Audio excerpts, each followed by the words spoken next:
a couple days ago in a theater not so far away. Fan Wars, Episode 9, The Rise of the Trolls. That's right, folks. We are here to talk about, we're here to have a calm, civilized discussion. Hopefully, hopefully shed some light on this Rise of Skywalker situation, because I want to just kind of get out there at the very top. We all have our opinions of the movie. Film is a subjective thing. I just want people to be respectful.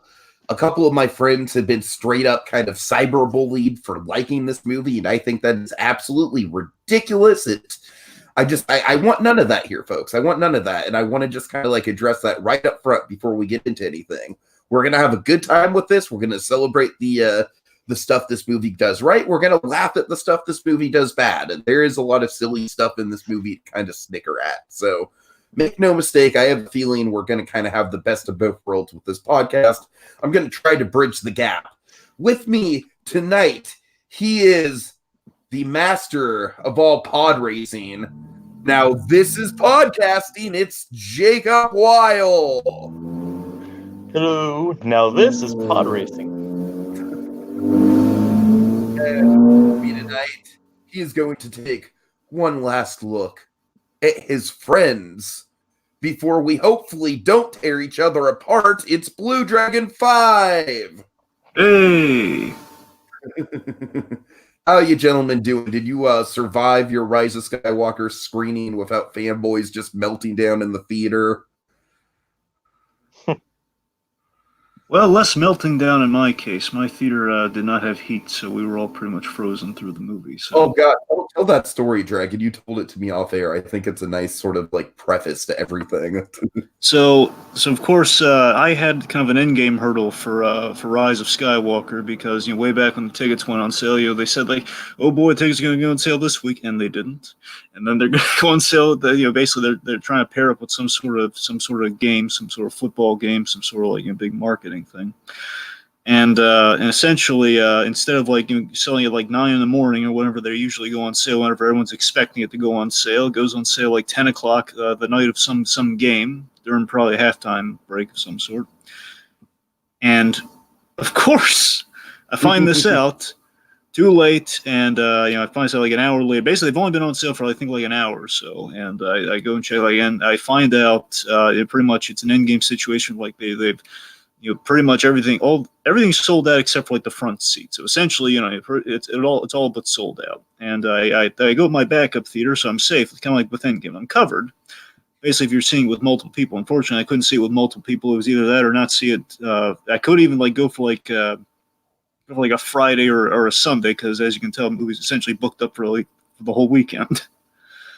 So I had to go to my backup theater, which ordinarily good place. It's been refurbished, nothing really to sneeze at. There's where I saw Endgame, and for the first time before the other four. Anyway, so it's me and my buddy. We go there, and we're showing. It's not really kind of a pre-mingling sort of thing. When you go to this theater, it's kind of you go show up for the movie and so on and so forth. We get there, the guy tears the tickets, and he warns me. He says, "Oh, by the way, the heat's out in the theater." It's wait, what? Now, for those who may not be aware, it's winter right now. Literally, if you check your calendars, literally is winter by it's the first day of winter has been maybe a day or so. For those of you living above the equator. Yes. And it's rather cold out. It was rather cold out that day. Now I was being festive. I was decked out in my Star Wars, wore a lot of BB-8 paraphernalia, as well as my Han Solo jacket. And I gotta tell you, it's Solo jacket. I like it. Not exactly the warmest thing, but I'm figuring, what? Going from the warm vehicle to the theater, not much of a hassle. Wearing my thin BB-8 socks as well, so I go in there, and you know what? I'm in that theater, and it's rather cold. It is packed to the rooms with people. That helped a little, I'm sure, but it stayed cold throughout the thing, and I couldn't feel my nose, but you know what? Darn it, it's Star Wars, so who am I to complain? And that's pretty much my theater experience. All right, Dragon, save your thesis. I'm going to throw it over to Jacob for your thesis. Jacob, what did you think about this movie just as a whole? I mean, to keep it brief, I really enjoyed this movie. I mean, if much to say, it's like I definitely think I feel as if it's like it definitely is a satisfying conclusion to this trilogy and to the 9-episode arc as a whole. I mean, it has its ups and downs, and basically it's as good. I mean, I think it's a really good, very solid movie, solid conclusion, solid acting, writing, and things throughout. I mean, I had a very good time. I saw it with my family, and we all enjoyed ourselves. All right, so I want to take you guys back to our solo spoiler cast, where Dragon and I had very differing opinions on that movie. I was not a part of that, by the Solo way. is what? I said I was not a part of that. No, you weren't. I think that was just Dragon and I. Yep. Solo was it's still, I don't know, it might be my least favorite Star Wars movie, even below the prequels. I don't want to get into the reasons why, but that movie just doesn't do it for me at all. And Dragon, he had a really fun time with it. He enjoyed it as like just a fun, popcorn movie. He got sort of sucked up into the narrative. He liked the characters. And Dragon, I pose this to you, my friend, before I wrap it back around to your thesis statement for this thing. I think I feel the same way about Rise of Skywalker that you did about Solo. I don't think it's the best thing ever, but I had a lot of fun with it. I can point out a ton of its flaws. I do think in terms of story, this might be the weakest of the 9 Star Wars films. But I think in terms of pacing and character, I don't want to say character development because we'll get into that, but character interactions, I will say, I think this movie has the strongest character interactions out of the sequel trilogy at the least. And I do think it's an overall kind of satisfying, like 7, 8 out of 10 in terms of just like a fun popcorn action movie. And I just want to preface by saying I'm not someone who takes Star Wars as like this religious experience. I don't want to undermine people who do, but I do, like I said in the intro, I very much am against people who, sort of take it too far and try to make people feel bad about their opinions one way or another. That's where I draw the line when it comes to subjectivity. So with that in mind, Dragon, I'm very curious. What is your thesis with this film? So my thesis, put simply, is I thought it was a satisfying ending. I would say overall more consistent than the Last Jedi. So oddly enough, I went into the theater beforehand. I rewatched The Last Jedi, and I basically essentially I watched. I watched. My only flaw, again, I've said this before. Tiki and I were very much kind of in the boat of like we like The Last Jedi more than most, right?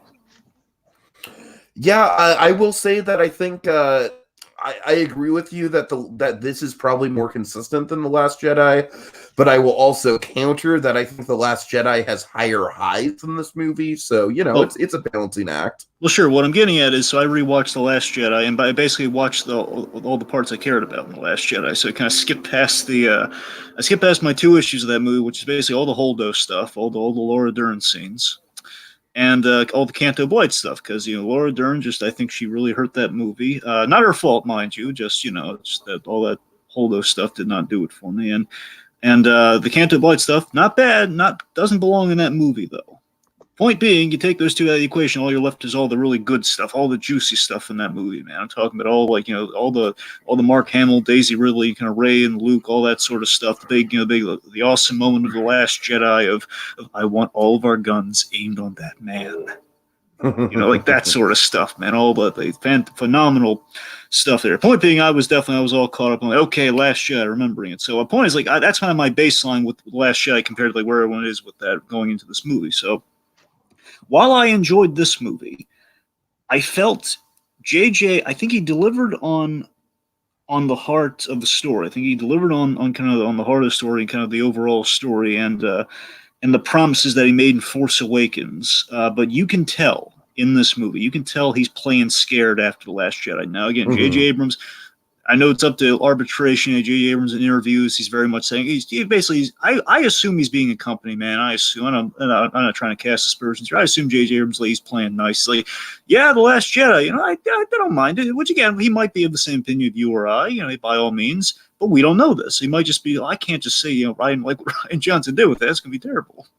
You can't say that. So that's the thing. We'll never know what he truly feels about that movie, but I'd like to think he's forthcoming with. My point is, whatever it is, whether it's Abrams himself or the higher ups, you can tell there is a tone of you're playing scared after The Last Jedi, which leads to what I would argue are missing pieces in the final installment, which is kind of a problem when it's the final installment of your overarching of the famed 9 movies, the famed episode 9, the famed, like, we've been waiting for this one.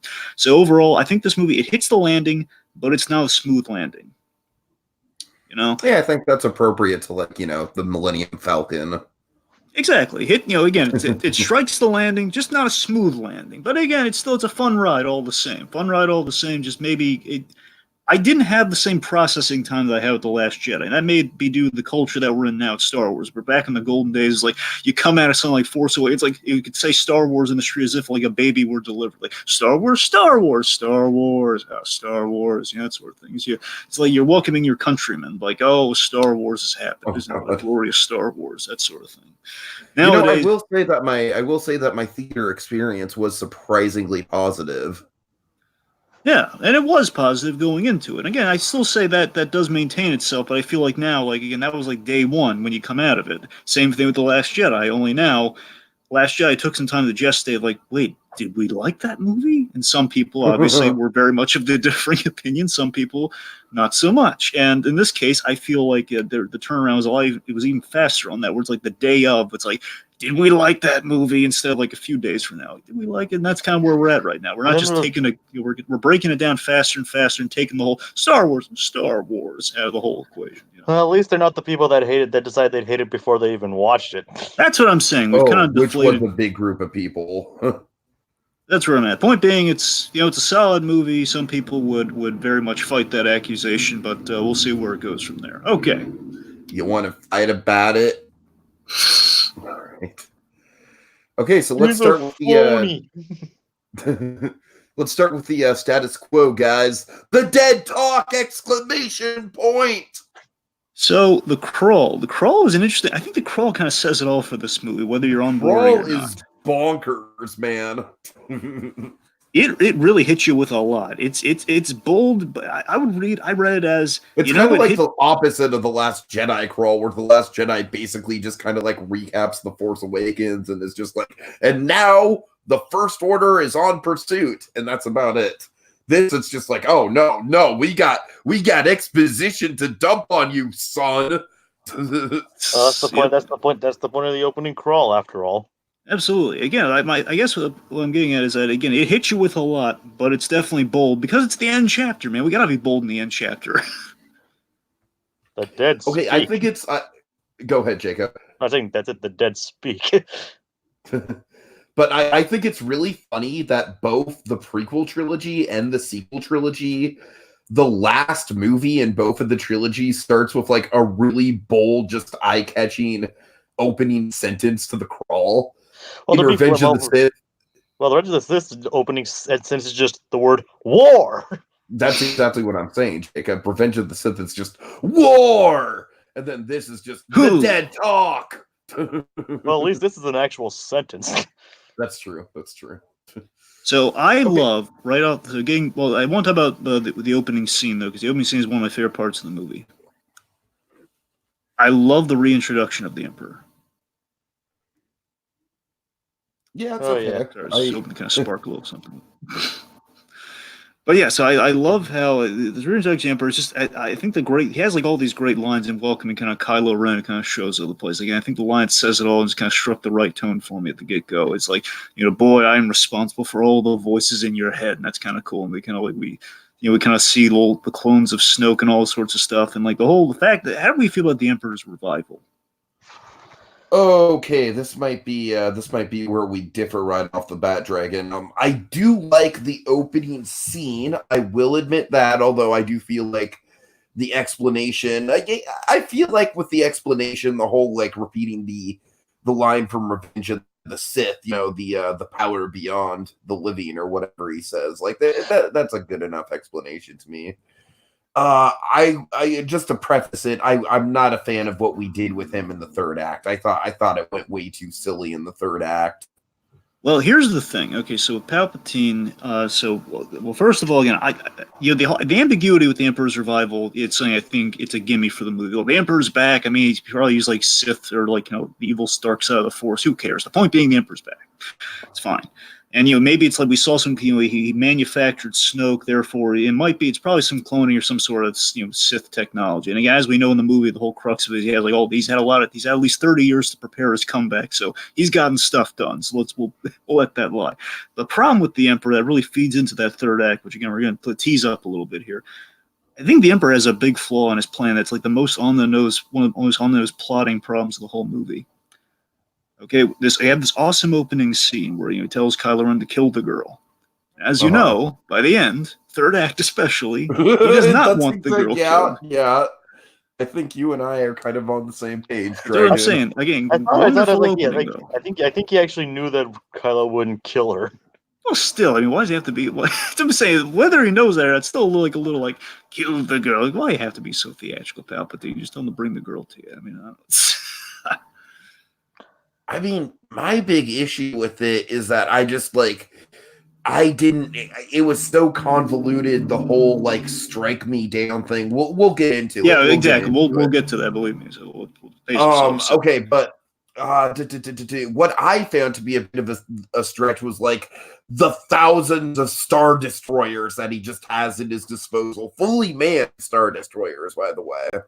Something that I just kind of had to turn my brain off for. I argue like the 30-year point. That's the only thing I can really refute that with. And it's at 30 years, and it essentially takes 20 years to build a Death Star. And if he's building just the Star Destroyers, but he's giving them special cannons, I don't know, maybe.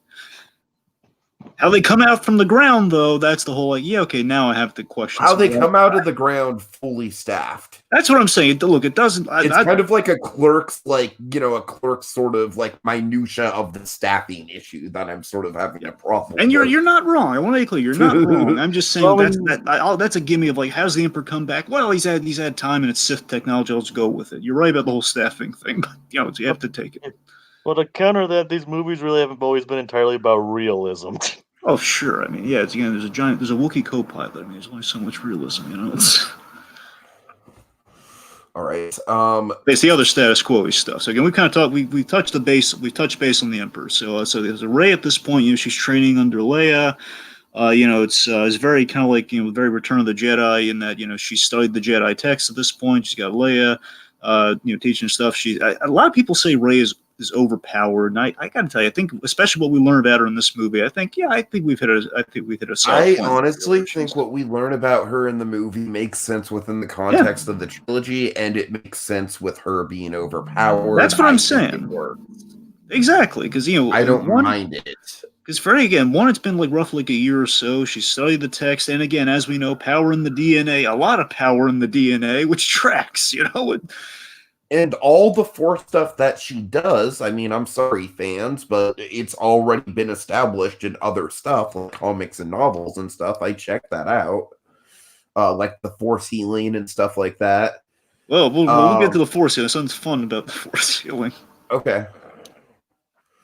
But, I mean, there are a couple moments with Rey that I'll get to. One we'll have to talk about with the lightsaber fight, but another is just kind of like a random one that I might as well bring up now with the OP thing. I thought the moment where she, jumps onto the Millennium Falcon and kind of, uses the Force to propel her up was a little silly. You know what I'm talking about? It goes by kind of quick, but she kind of, Force floats her way up onto the Millennium Falcon. I might have missed that. It's right as they're leaving the Star Destroyer as they're rescuing Chewie. Oh, wait, no, now I know you're talking. Yeah, you're right. Oh, yeah. It's a little cheesy. All right. Well, of course, he had a little training ball. Made a return. That was cool. What do we think about Leia? Do we want to get into that? How they executed that? Well, I think they got the most possible out of what they could have done with Carrie Fisher after her passing. And I got to tell you, it's quite impressive that they, look, in retrospect, in the grand scheme of things, should they have maybe just kind of killed her off and the other one just to keep it simple? Maybe, if you really want to look at it that way. But, I think given what they did, she had a significant She had a significant moment later on in this movie that kind of plays into a big moment. So I mean, I think we did the absolute most we could have done with her. I don't think it hurt anything at all. I think the only thing that's distracting about her is that every time you see her, it's pretty obvious that it's, within the same one or two scenes that she shot for Force Awakens. Yeah, but to be fair, most of them are background. Most of them are conversations, though. So I mean, it's not. It doesn't really bug me that much. Really, what were we really missing with Carrie Fisher in those scenes? Just her turning around. Yeah. Okay, I want to quickly go over some of our Rebel guys here, because I honestly felt like the camp of Rebels was well-handled and nobody's talking about it. So everyone's kind of throwing a fit about Rose not being in the movie much, but honestly, I don't think Rose gets Jar Jar'd here. I think that's kind of ridiculous. I think she gets about as much screen time as I was expecting her to get. And she's, it's not like she has a ton of lines or is a big important part of the screen time or anything, but she's there. She has stuff to do. She's kicking around throughout the whole movie. Yes and no. Okay.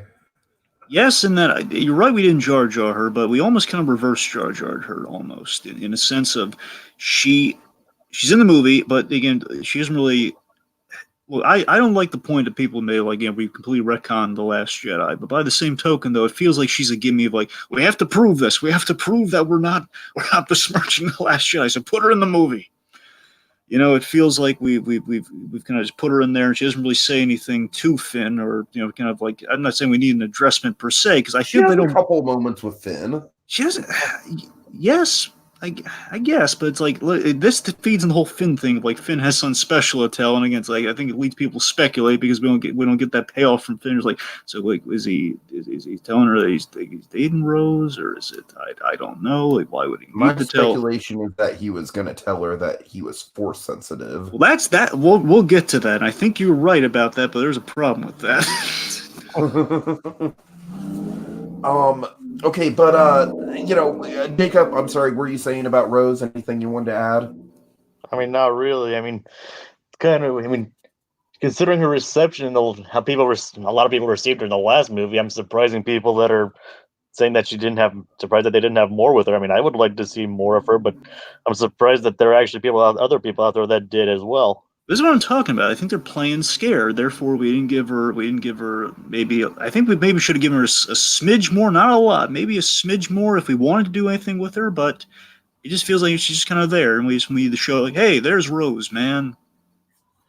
Okay. Regardless, I did like how Maz Kanata was with the group the whole time. Again, she didn't have a ton to do, but she did have a couple emotional moments with Leia. She did right one of the biggest wrongs in all of Star Wars, though. Oh, yeah.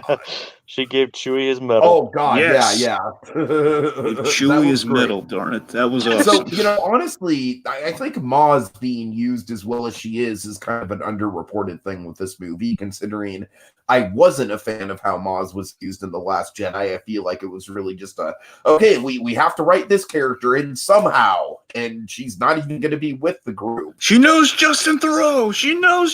Oh, God.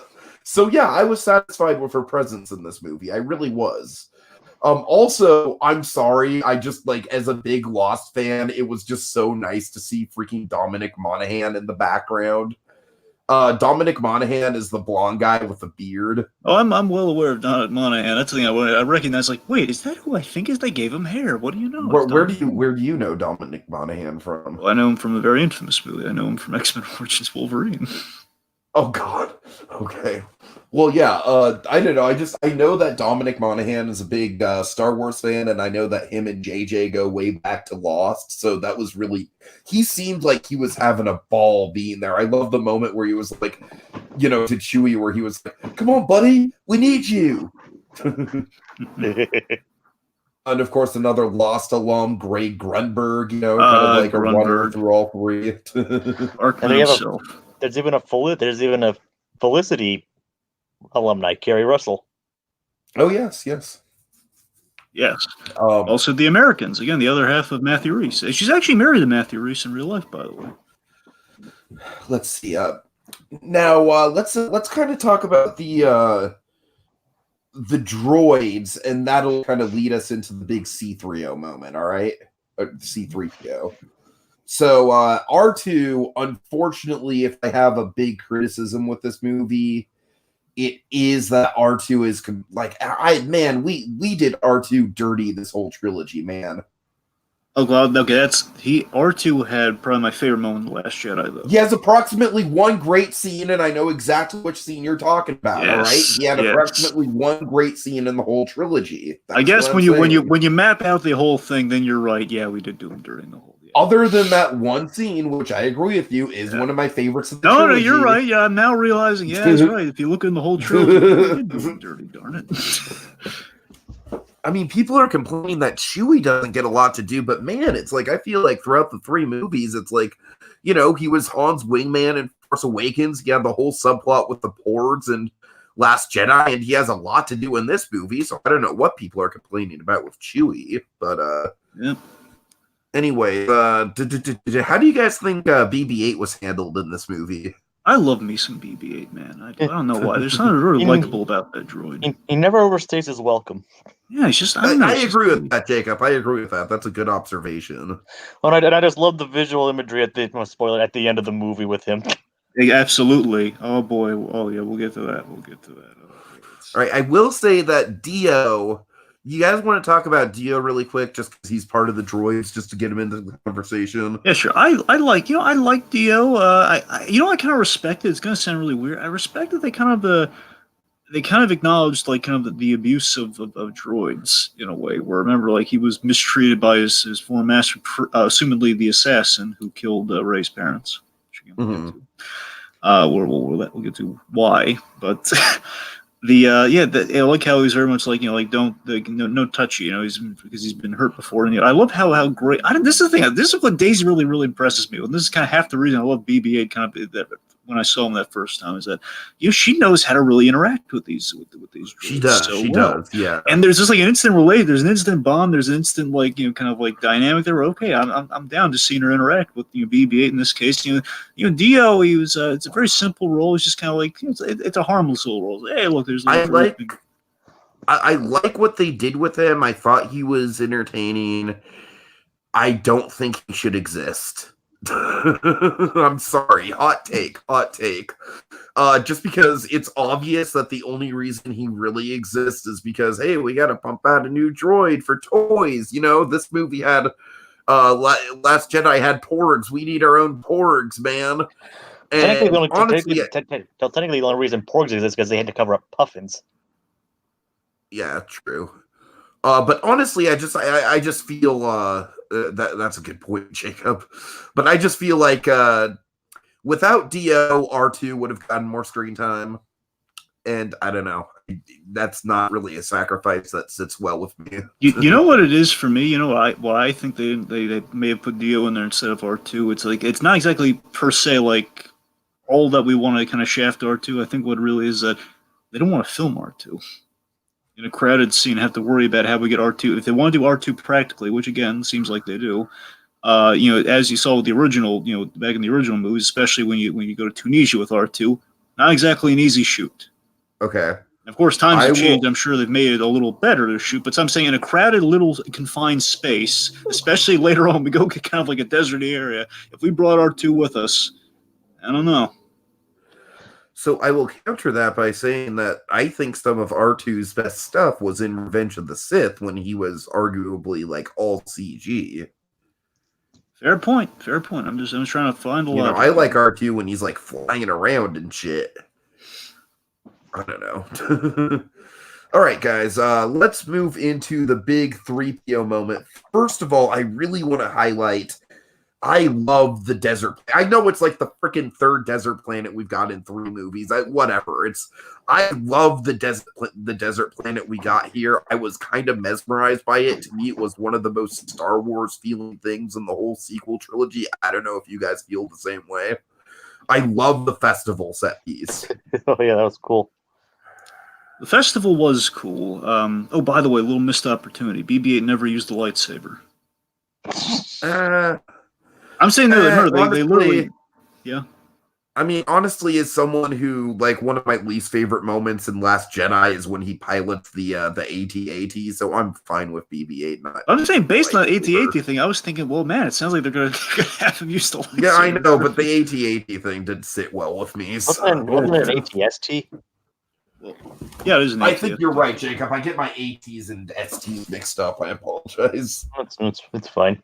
The old chicken walker. ATSTs, ATSTs. Yeah. All right. Anyway, sorry. So I just say it's kind of a missed opportunity that kind of occurred to me. Like, yeah, you know, they always said droids are, you know, never underestimate a droid, and essentially, like, with the whole, like, you know, hand me a lightsaber, and this was, oh yeah, you know, don't underestimate. It sounded like he was going to be using that lightsaber later on in the movie. I don't know. Well, I mean, Okay, you know why that line's in there? It's just because it's like a throwaway Carrie Fisher line that they then wrote a moment around. I didn't think of that. I think you're right. Oh god. Yeah, yeah. But anyway, so I mean, droids have used lightsabers in the past. Well, I mean, they've stored lightsabers. And General Grievous, well, technically he's more of a cyborg. Okay, now that's what I'm saying. Don't get all don't get all technical. Yeah, Grievous is not a droid. Sorry, Jacob. Well, I mean, like Grievous is as much of a droid as Vader is a droid. He's part. I mean, well, he's half droid. He's like a cyborg. Yeah. We're going to watch the cyborgs in the crowd here. Let's move on to C3. I mean, if you watch the Clone Wars, All right. Anywho. Okay, so yeah, I don't know. I really love that festival thing. Like, the red. It kind of alluded to Life Day a little bit. Did you guys get that? The red cloaks. I didn't realize that. I've never seen the holiday special. I saw the cloaks. I don't know why. I guess maybe the red didn't quite pop for me. I think it might be on the sign. I think I just missed the fact that they were red. But all right. But anyways, let's get to the big 3PO thing. Here's one thing about the movie we should address. I like all the locations the movie goes to, but man, does this movie hop around a lot. It does. Well, because I've seen it twice, and I still, for the life of me, I can't piece together, like, okay, does 3PO's moment, like, that does happen before the Chewie stuff, right? Well, no, that happens after it, because remember, they're on the snow. Well, that's what I'm saying. This movie, it almost kind of has a Batman versus Superman thing. It's not as bad as that, don't get me wrong. But I almost feel like it has the same writer, though. Well, okay, I almost feel like some of the set pieces and planets could have just been in any order, and it wouldn't really have affected the plot that much, and that's kind of a problem. Well, regardless, the speaking of hopping around the locations and everything, before we forget about, we should also mention there was at the start of this movie we do have some wonderful kind of light speed action. Yeah, that was fun. Not to be all nitpicky, but this is one of the things that I kind of agree with the fanboys about, where it's like, you know, man, they really built up the first time we go to Lightspeed in A New Hope, they really build up how dangerous it is. And then this, it's like, not only is it was fun, don't get me wrong, it was a fun sequence. I was able to kind of turn my brain off and go along with it both times I saw the film.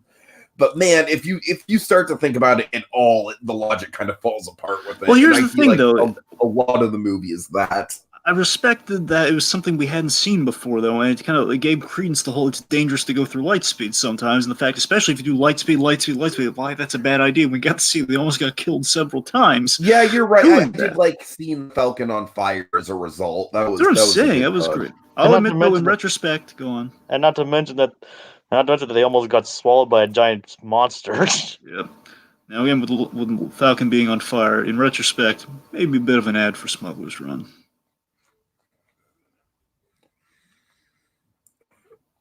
All right, Dragon, why don't you kind of take the reins on this outline here, because I'm getting mixed up with the timeline. Well, again, remember, we're not going through the whole, we're just covering the highlights here. But okay, so C-3PO. So importantly, C-3PO is the key. So here's the thing, while R2 is definitely, without question, in a reduced role in this movie, in a big sense, I would argue C-3PO is the key as R2 was before, as R2 was, back in the day.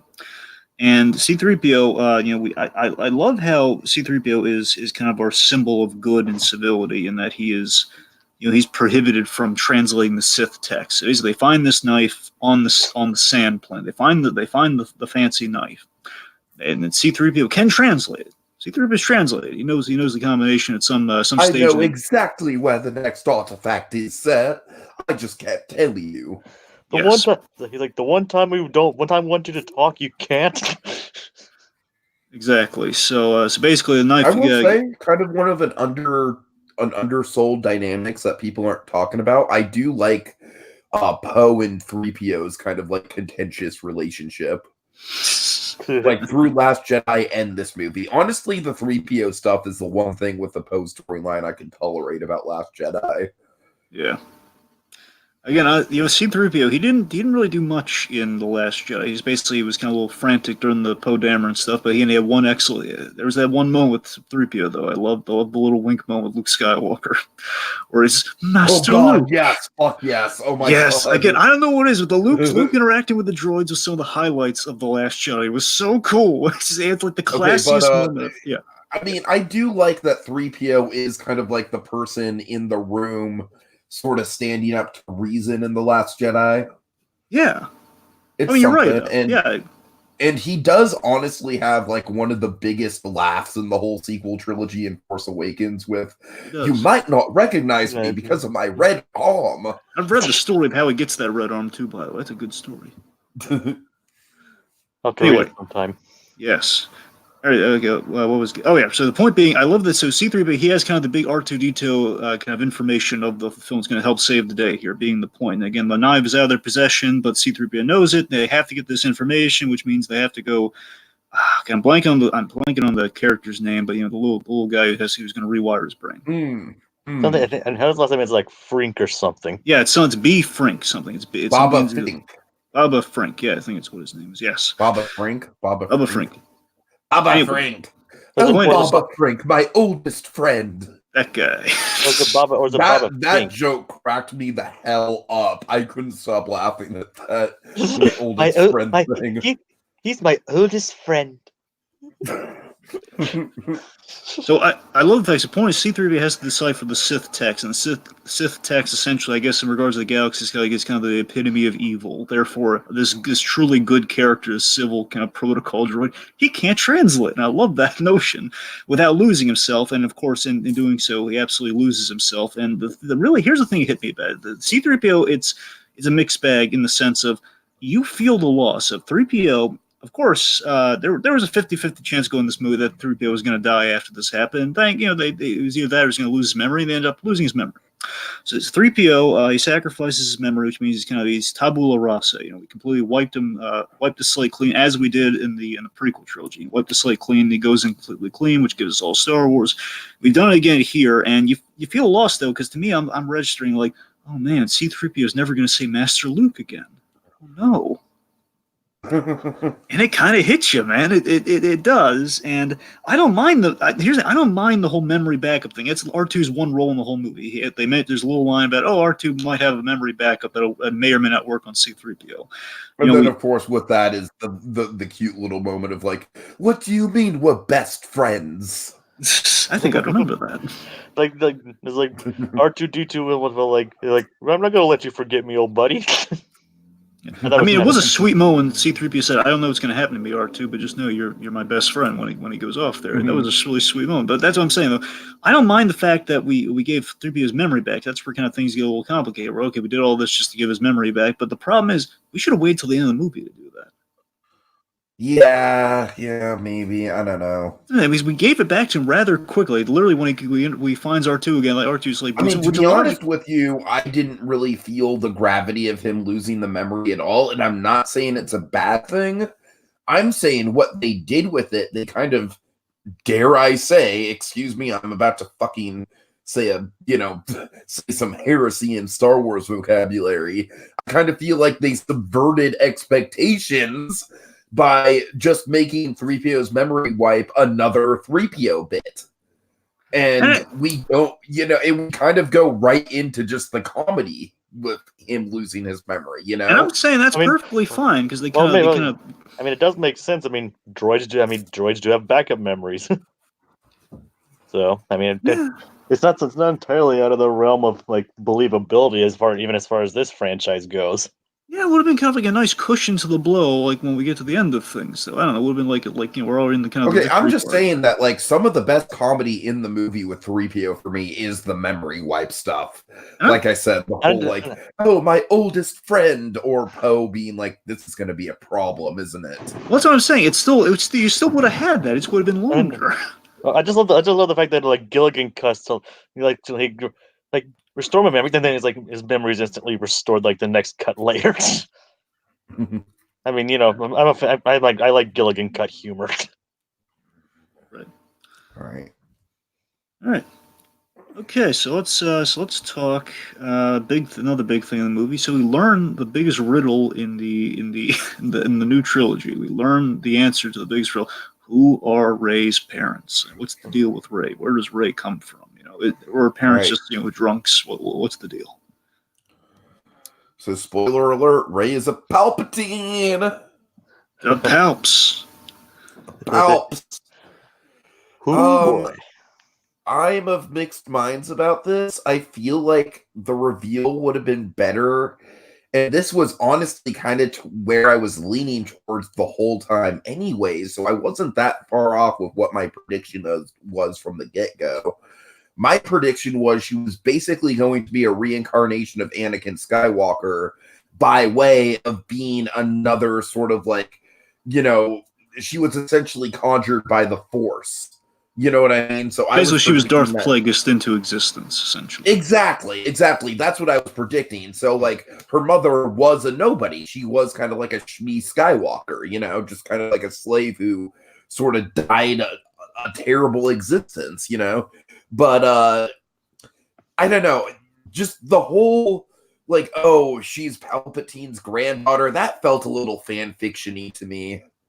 I'm not gonna lie. Now it makes sense. It makes sense. I do think it brings some context to the overpowered argument. I do. I think people need to chill on the overpowered thing because of this reveal.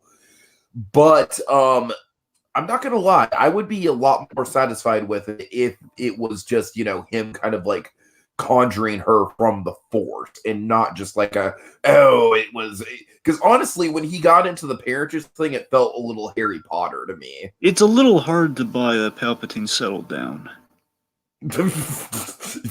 Yeah. Especially like after the events of Return of the Jedi. Yeah, well, I mean, he might have had a family beforehand. I don't know.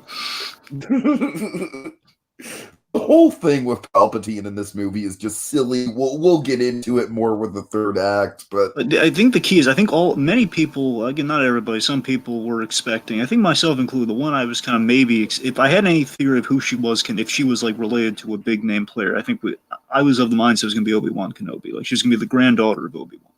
I think a lot of people were, yeah. But the point being, so this was a fun reversal of the expectation of if she was related to anyone famous, it'd probably be like like a Qui-Gon Jinn or like an Obi-Wan or something of some variety of she might have been on the light side of things, or it would have been something like not the dark side. So this was a fun reversal of the expectation, and that was the Emperor of all people. And again, as we've mentioned, explains the the how Force sensitive she's been in life. And basically this gives her the big kind of conflict of the movie here, where there's a threat within her bloodline. She might have, she might have this.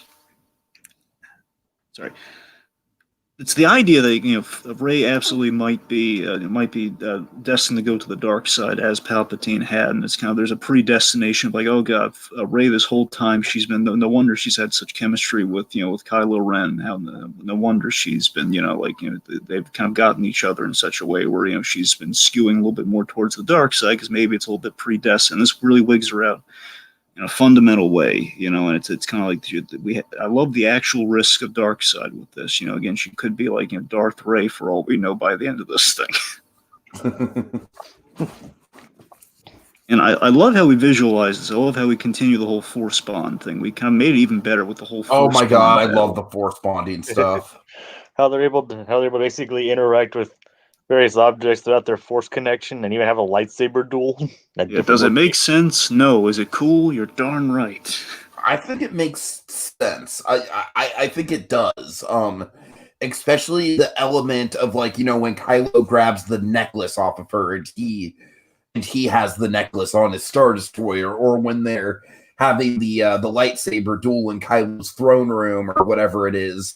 And they like slice open the bag of berries, and the berries go onto the Star Destroyer floor. Or my favorite moment using that is the Vader helmet. Vader's helmet, and Kylo's just like, I know where you are. And honestly, I think all that tracks. I really do. It does. No, I'm saying it does track. I mean, basically, the only explanation is okay. It's the Force. It's the way the Force works. You can bring something from the other environment in there. I'm saying that's what I'm saying. That if you really want to boil it down, like, can the Force really teleport things? But it doesn't really matter. But because it's so well visualized, that's why. Okay, honestly, I'm getting a sense that like I feel like JJ, when he wrote the line, "That's not how the Force works," I feel like that line was maybe meant to be ironic. Yeah, a little bit. Because he knew that throughout this trilogy, we'd be kind of shaking up the status quo with the Force. Maybe. I don't know. I mean, the Force can do that kind of stuff, but obviously, Poe was like talking about. Finn was talking about using the Force like when they couldn't even nobody there could use the Force. I think that's what I think that's where he's coming from on that one. By the way, speaking of Vader mask and such, what do we think about Kylo Ren's new mask? I like it a lot, honestly. I too like it a lot. It's inspired by like the Japanese like pottery technique where they like refuse it together, and it looks really cool. Iggy, you know what this is called? I don't know the. I know you don't. Yes, you do, Tiki. You know what this is called. Oh, is it Kabuki? Kintsugi. I was close. I was in the park. Point being Kintsugi. Yes, you forget it. Right. Remember the whole like you fuse it with gold. Yes. Right, of course. Anyway. But I mean, yeah, like she and so the point is like she and Kylo Ren they did have like a legit link in their stories and their whole legacy angle of their stories, which is kind of neat. Kind of learning that kind of by the end here, which kind of gives a lot of credence to what we've been building for at least 2 movies now. And I do like Kylo, trying to save her, kind of with an offer of like join me, very much like Vader did in Return of the Jedi. That was kind of neat. Yeah, I mean, is there anywhere else to talk about the fact that Kylo is the best character in the prequel trilogy or in the sequel trilogy? Oh, sure. When we get to the arc thing later, yeah. Okay. Oh, right. Okay, gotcha. All right. Let's see. Anything else about the reveal? No, just it kind of sets up the whole conflicted angle. She's afraid she's going to go to the dark side, and obviously she's things are going to go a little south for her momentarily. All right. So Lando's back. Lando. It'd be awesome if Lando met the Mando. Oh my god. The Landolorian. You just have like Lando. They have Carl Weathers. Mando. You two should meet each other. The Landolorian. It'd be like freaking Batman versus Superman, where they just bond over similar sounding names. And they like capes. God. Yeah, that's true of both of them. You're right.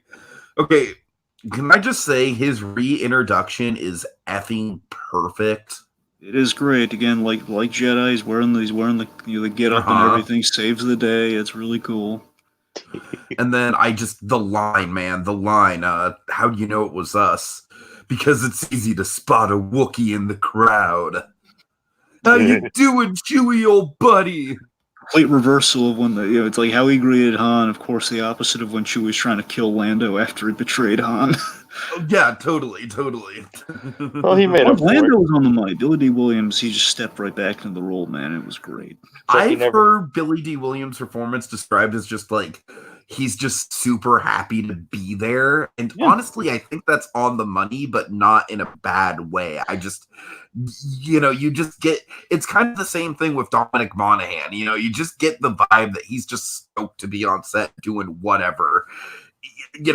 I will say maybe a little bit of, I think what they could have done with Lando is they could have done a little bit of a, I wish him and Poe had more of an interaction with each other than they do. I know they get some screen time together, but I just I feel like we could have. I just wish we would have brought up the shady past of Lando just a little bit, kind of like, maybe Lando's still haunted by betraying Han or something like that, or, some sort of nugget of Lando still being a scoundrel. But, for what we got, it was very pleasant, just Billy D. Williams, like, hey, everybody, I'm glad I'm back. There certainly could have been a dynamic between him and Poe, because later on they had the whole general thing, where, again, like, Lando, of course, was a general, and, of course, as we learned about Poe, he had a little bit of a shady backstory before he decided to become a pilot. Right. Let's see, and then, remind me of the name of the new Stormtrooper girl. That is, it's, now I have her, it's, Jana, I think it's Jana, I think that's how you say it. Jana, played by Naomi Aki. Now, Naomi Aki, she was on that End of the Effing World show I told you about. Remember, like, in the second season, you had the new character? Uh-huh. That's her. All right, so I am, like, almost sure that I'm probably stating the obvious here, but she is like 99.9% likely to be Lando's kid, right? Yeah, it's kind of dumb if that's the case, though. Yeah, well, I think it implied it, though, right? From their it's implied. It doesn't make much sense, but it's implied.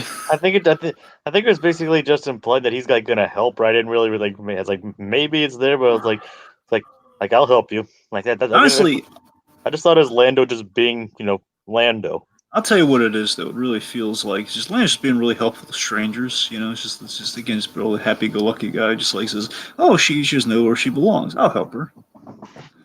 Yeah. A little bit of that, as well as the just the fact of, like, we're setting up maybe sequels, and then when we do the next trilogy down the line, we'll just have Lando. A link between Lando and this girl. Maybe I think it's honestly it feels like set up for the future.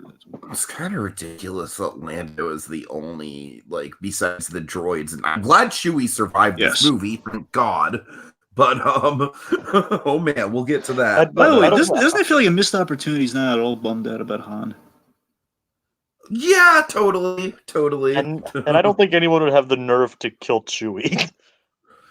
Yeah, they did in the expanded universe novels, and I was rather traumatized by that. Didn't I pitch like the death of Chewie once? I think. I think we have. Yeah. Anyway, all right. Speaking of Chewie. Smooth transition. Oh yeah, smooth as the Colt 45. So Chewie's quote-unquote death.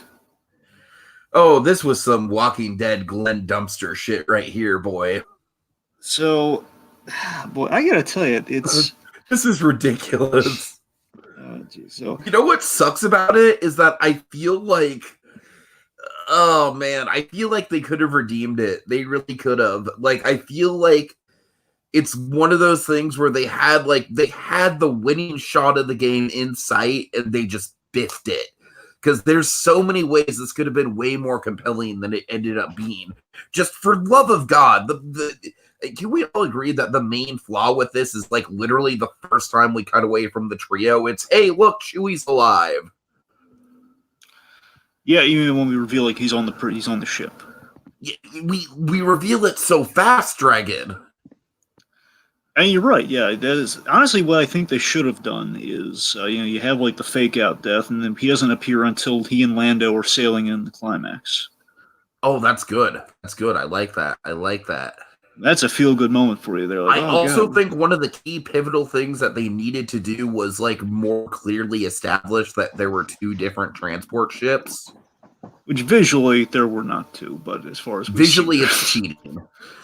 I honestly watched it again, and when Chewie first goes out onto the horizon, to call to Rey. By the way, I thought that was a freaking stupid way to potentially kill off Chewie. Is like, Finn just asked him to go get Rey. You know what I mean? If that was his death. But you had like this oh no, the Knights of Ren, no. Right? But what I'm saying is that when he kind of goes over the cliffs, you do see one shot of two cruisers. You do see it. I can confirm that on my rewatch. That's something I was definitely looking for. But it's literally one shot in the background. It is like it's not as cheap as the Walking Dead dumpster thing, but it's up there. It's getting there. I gotta tell you. So one, I gotta mention. One of my bucket list Star Wars things happened in this movie. I've always wanted to see. The closest I've ever seen this was in Star Tours. This is when they did the revamped version of Star Tours. I always wanted to see someone use the Force to stop the ship that was taking off, and we got that. I was very happy with that. Yeah, we did.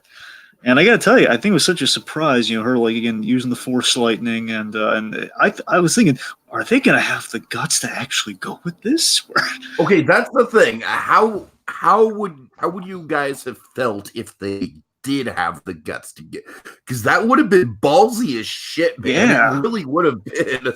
I kind of would have. Chewbacca would have basically been killed by Rey.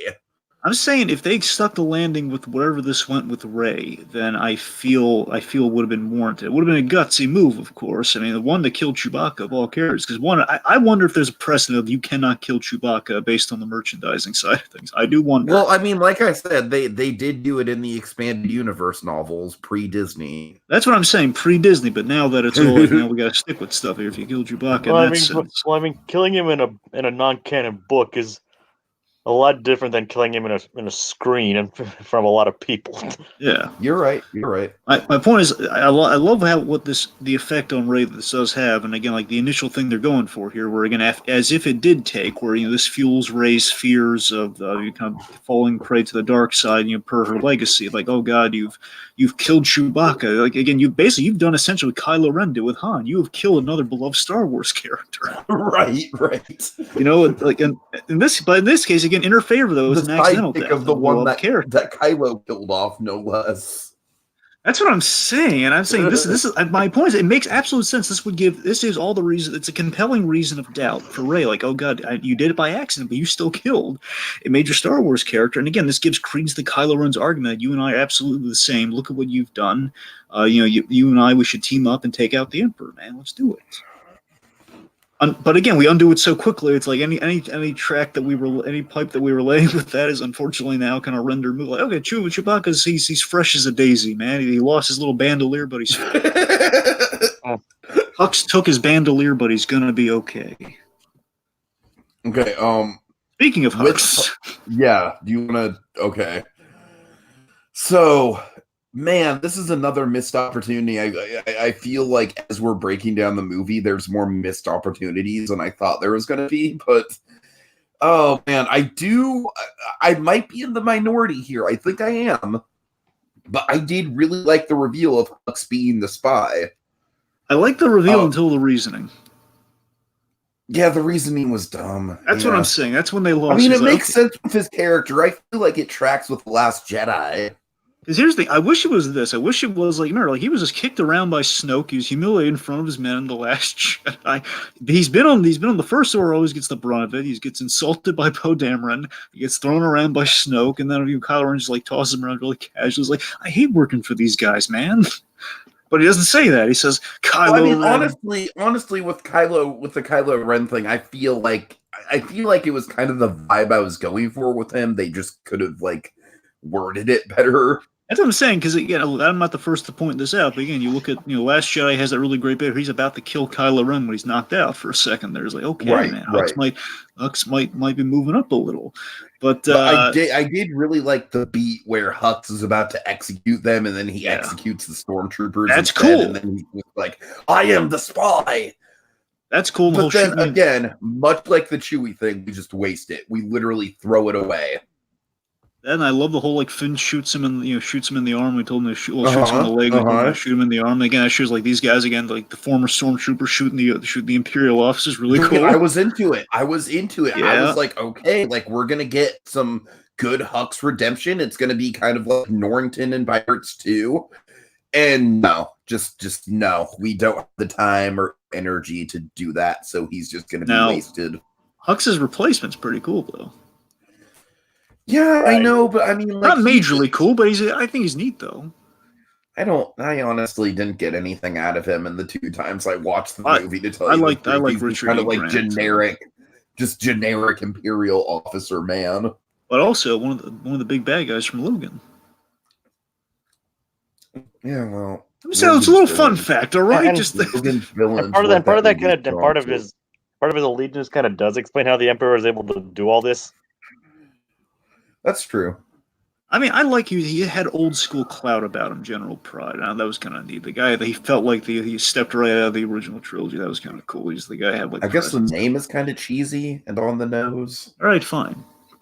Okay. Like I said, like Move on. but I feel like him, like the fact that he served the emperor in the old days, like that could explain like how he's able to amass all this stuff. Like, No, I mean that is a good point, Jacob. That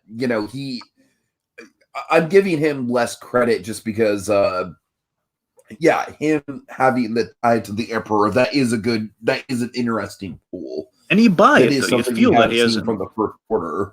You feel it, though. And the guy exudes a presence like, yeah, he would have served the emperor back in the old days. I don't know. Yeah. Okay, you're right. All right. So speaking of the old days, big symbol of the old days, Death Star. Well, I think out of all the let's do the Death Star again things, this was the best one. Yeah, we saw the remnants of the Death Star. Now, here's the thing. I forget, in this location, it's not Endor. I forget if, like, Endor is, like has 2 moons or whatnot. It might be just a different feel like planet it's like altogether. one of the indoor moons. I think it was. I don't think it was. I think it was like. I think it was just like a planet or a moon that's like to the side of Endor. That's the thing, because it's called Kefbin. Now, I don't know if that's like Because- maybe like yeah. Because like Endor was the planet and Yavin was actually the name of the planet. I think. Well, no, Endor- Yavin. No, Yavin's No, from. Yavin. Yeah, you're right. The point being, there's Endor. Endor's planet. You have a forest moon of Endor, so I think it's Uh-huh. anyway. Point being, Now, I the don't know. fourth moon of Endor was where you were going to go to in Star Tours. Yes, exactly. You're going where basically the big battle was held. Yeah. All right. So, points we have the money shot from the trailer. We see the remnants of the Death Star. Cool location, leads to a really cool action sequence. However, when you really think about it, though, this is where you got to break down the plot a little bit here. Okay. Bit of a disappointing scavenger hunt when you really boil down a few of these. The scavenger hunt with the dagger stuff is really, really dumb, especially because it's like the dagger's meant to be like a relic, like like an ancient relic, and yet the Death Star crashed like 30 years ago. Yeah. Really dumb. Really Now- dumb. Now tell me if you guys had this too, because I was going to this movie. Now, bear in mind, I know I forget if we called it Exegol early on in the movie. The point being, regardless, we saw where the Emperor was someplace subterranean. Now, I was of the mindset, seeing that and kind of pairing up the trail. I knew we were going to go with the remnants of the Death Star. Now, my assumption was that, okay, Emperor's inside the Death Star. The remnants of the Death Star is where his base is. That's kind of what I thought too. Now, in retrospect, again, we see like all the stuff Kylo Ren flew through to get there. I'll admit, in retrospect, it doesn't track. You should be able to put that together. However, it just feels like, okay, Death Star remnants, that's a cool symbol of the Emperor. And a cool symbol where he would be operating. But when you think about it, though, it's like, we just go here for the little directional cube. They get smashed, which renders the whole scene completely moot. Aside from space horses, this whole scene's about space horses and the big Kylo Ren, basically the whole Rey and Kylo Ren, which is great. Which isn't nothing. I mean, it is the best lightsaber fight in the trilogy by a long shot, I think. Certainly. So, It's like one of the only lightsaber fights in the trilogy. well, in retrospect, there's it's only 2 that, lightsaber it's that and then fights. the original one from Force Awakens. That's So the about rematch. it. And this time it's actually like, this time since Kylo's not injured, he's actually pretty much beating her almost. Yeah. Basically, it's kind of a BS reason why we're here, but I love that we go here though for this battle. That's the thing. It's a shame we couldn't. Like, you feel like we could have economized things to have it all take place in this. We could have trimmed some fat. I don't know. The point being, it's obviously it's a really cool battle, and I love the continuous I do think tie. that there is some really cool, like, full circle visual storytelling going on here with Rey as a scavenger. Yeah. Like, I got some cool Star Wars chills before the lightsaber battle even started, just seeing her kind of climb around the wreckage. That was a really cool callback to Jakku. It was. I love how while they're fighting throughout the whole thing, there's like this huge swell of water. It's kind of like getting, basically soaking them, and they have to dodge the waves, and that was really cool. It's like imagine like a less intense version of Mustafar, but like I'm still intense, mind you, because there's swells going, but it's like less lava-y. It's like they basically took the lava out of Mustafar. Okay, to me, it was like what the Mustafar fight should have been in terms of how it was paced. Exactly. Yes. So of course, during the crux of this battle, which is really cool, Leia, she ends up she saves Rey's bacon. Oh yeah. Rey's about to be a goner. Honestly, I can tell you, the way that was staged, do you think she was going to lose a hand during this battle? I honestly wish he did. Also, remember, we actually now I don't know if this is Kylo Ren doing this or if this is just if this is just Rey or whatnot. But remember, Rey gets a little glimpse at Darth Rey in this when she goes inside the place. And this is either Kylo Ren showing her what she's going to be, or her own kind of like kind of force kind of like nightmare about what she will be when she kind of fights herself, and then she she kind of runs into Kylo Ren. I kind of saw it as like when like Luke fought Vader in Empire Strikes Back. Well, that's what I'm saying. I'm saying it's obvious too. Yeah, it's obvious. It is absolutely that. What I'm saying is, I don't know if like Kylo Ren specifically brought that on or not. If like he kind of like made her think about that. I thought it was like basically her thoughts plaguing her, and like probably it was influenced by the Sith by the Sith waypoint. Sure. So it could have been like the dark side of the Force, like forcing those thoughts up into her mind. That's a solid point. Could have been the Wayfinder. And obviously making it manifest. Well, again, like we saw how when she touched the lightsaber for the first time, so maybe it's the whole. Yeah, it might be on the sun there. That's a solid point. All right, so of course Leia, she kind of saves the day by taking advantage of. Again, we saw in the last movie Ben has a blind spot when his mother. He didn't kill his mother in the last movie. Yay, Ben! Mm-hmm. Didn't kill her. And of course, his hesitation ends up getting him killed. My God, I was a little gobsmacked. Oh God, she impaled Kylo Ren. We've ended the movie already. Okay, you know what the funny thing is? I feel like this movie has like even more radical left turns than The Last Jedi does. They just don't stick to them. Yeah, like, could you imagine if they would have stuck to all this shit? Like, that's what I'm saying. Like Chewie being killed off, and then her killing Kylo Ren before the third act. Like. So I got a story here for this force heal bit. Okay, so Kylo is dead, and again, this is like a big moment for her. And again, like she's fighting against becoming Darth Rey here. And again, this is not a good thing for her. Like, oh God, I've killed Kylo Ren. Oh no, and indirectly hurt Leia too. Yes, so again, because of I want to remind you of this.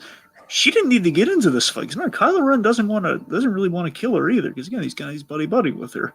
He's trying to convince her, like, hey, come with me. And remember, she's mad at him for smashing the Wayfinder, and then she goes after him. She starts this fight. Mm-hmm, mm-hmm. So again, all of this, and then of course now Leia, of course, she's basically did what Luke did, and as we saw with Luke, and Luke again, very masterful Jedi. Took the wind out of his sails. Been cut off for the Force for so long. You do like the big projection thing. It's gonna hurt, gonna kill you, especially if you're Leia. Even just projecting like a little word, like "Hey, Ben, stop! Don't do this." She's dead. I do like how Luke and Leia's deaths mirror each other. That is nice. That is really fitting. They both became one with the Force. They did. Mm-hmm. They did.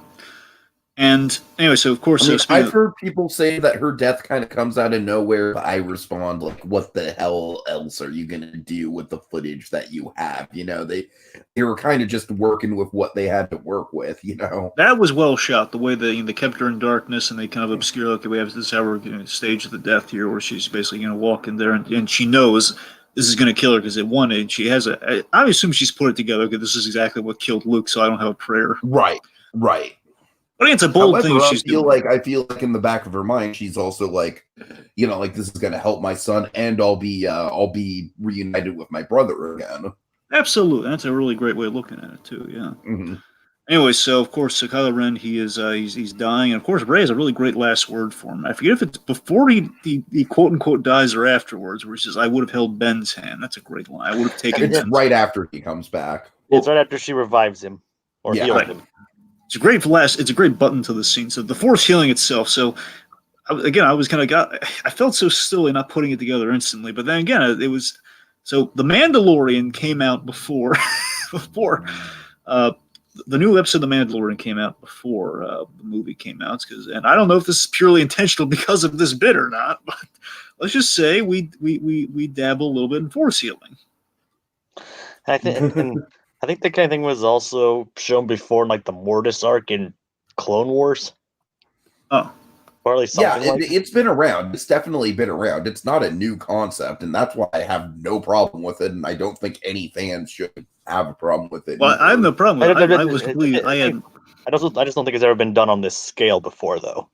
No, it hasn't. It hasn't. You're right, but like I said, we're dealing with like the heir of Vader and the heir of Palpatine here. So, Well, what I'm getting is I went in completely clean to this because again I had the Mandalorian, like the first time I ever saw Force healing put into play, because again the Clone Wars I really hadn't gotten to that point yet where they had Force healing, where we're healing some of the Force, like, oh man, that's so clever, that's a neat idea, kind of makes sense, the Force, the whole thing on life and everything.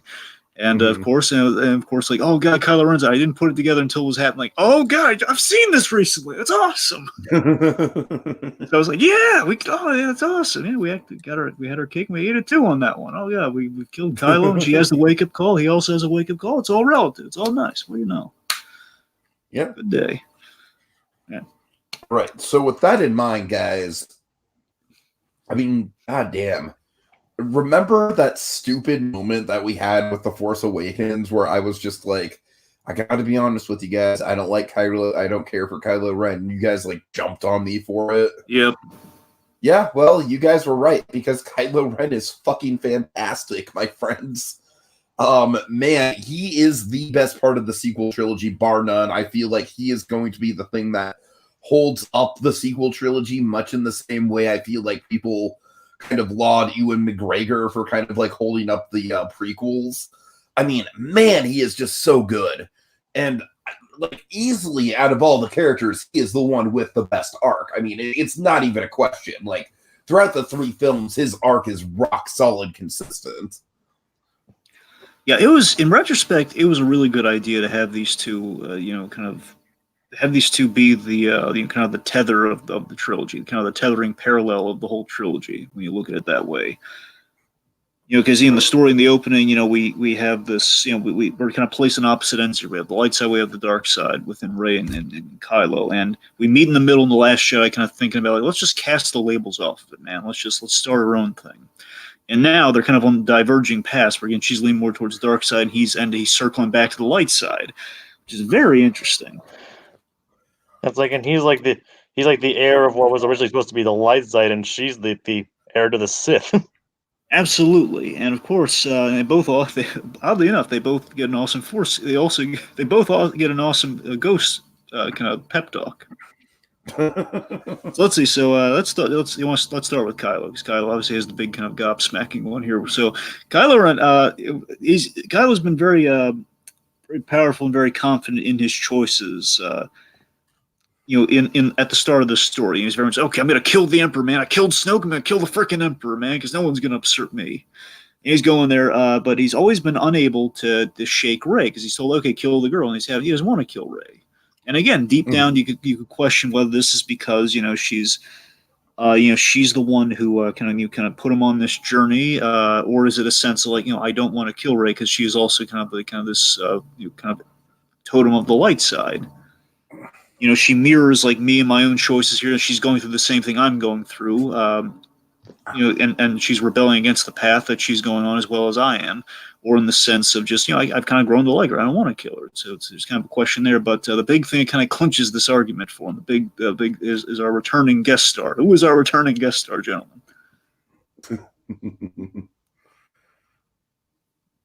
Go ahead. Well, Han Solo, Harrison Ford. Somehow, on God's green earth, they got Harrison Ford to come back. Darn it, they got him to come back, which is cool. It's pretty neat. So what I think is beautiful about this scene is that I really do think this is just kind of like playing out in Kylo's head. I don't think this is like a ghost at all. But I think it's beautiful because in a way it's essentially kind of Kylo rewriting the conversation that he had in The Force Awakens. Mm-hmm. I thought that was brilliant. It makes that moment in The Force Awakens just all the more resonant. I mean, Han pretty much did say himself that he wasn't a ghost. It's like, this is your memory. Yeah. I mean, we see an actual ghost in this movie, so.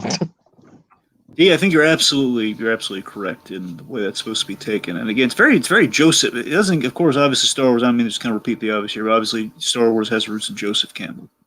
And it doesn't get any more heavy in terms of your Campbellian kind of hero's journey themes and kind of the forgiveness and the self-acceptance arc through the forgiveness of the father. I mean, this whole scene is a father and son's catharsis. And again, the idea is like, how do we win people over? He killed Han Solo. How do we get a guy back from that? Well, Han forgives him in a sense. So basically, what you're saying, Dragon, is that Kylo Ren gets the big thumbs up from Poppy? Yes, I am. Yes, I am. But seriously, this is a wonderful reversal and kind of a reconciliation between the two of them here. And again, he's hearing his father's words again. And I love how quiet and tender the scene is. I love Harrison Ford's delivery here. And just like saying, "Hey, kid." It's like that's something so beautiful about that. And basically, at the end of the day, Kylo Ren is kind of this beautiful mix of Han and Vader's arc when you think about it. Of course, you look at Han Solo; he was kind of the rogue who came back at the end, and he turned his life around. And Vader, of course, you look at the obvious Anakin Skywalker, but all again, a guy who he had the best of intentions, and he went down the wrong path. And it's kind of in a sense that Kylo Ren, he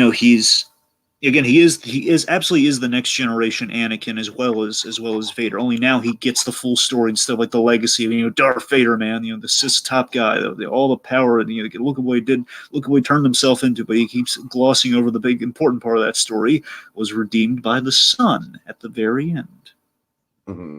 He was redeemed at the end. He did the right thing at the end. Took down the Emperor at the end. He's finally kind of getting that lesson now. And the most awesome part of this is when he tosses that lightsaber. He echoes those very same words. I don't know if I have the strength to do this. And he tosses the lightsaber over. Ben is back. Kylo Ren. Rey killed Kylo Ren, but she didn't kill Ben.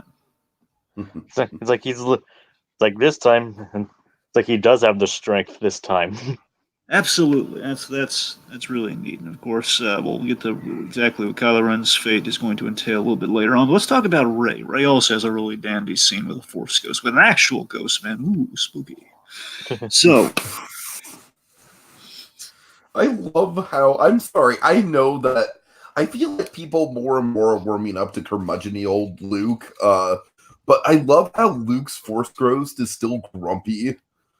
Just like one of my favorite deliveries from Mark Hamill in this scene is just like, "What are you doing?" It's like throwing the lightsaber to the fire. He just grabs it. It's like you ought to treat a lightsaber's weapon with respect. Now if there's one moment in this movie that is just kind of like shut. Now, like I think it's J.J. Abrams' respectful way of saying, you know what, guys, Ryan, there's some things you shouldn't do. Yeah, totally. But however, I do think they tie it back into Luke's arc rather well, because Luke does say, "I was wrong," and I do think that's the point. Yeah, and you're right. I'm not knocking the lightsaber, but I'm just saying that's. Yeah. I mean, the point of the Luke's arc is to show, what Luke's doing is wrong.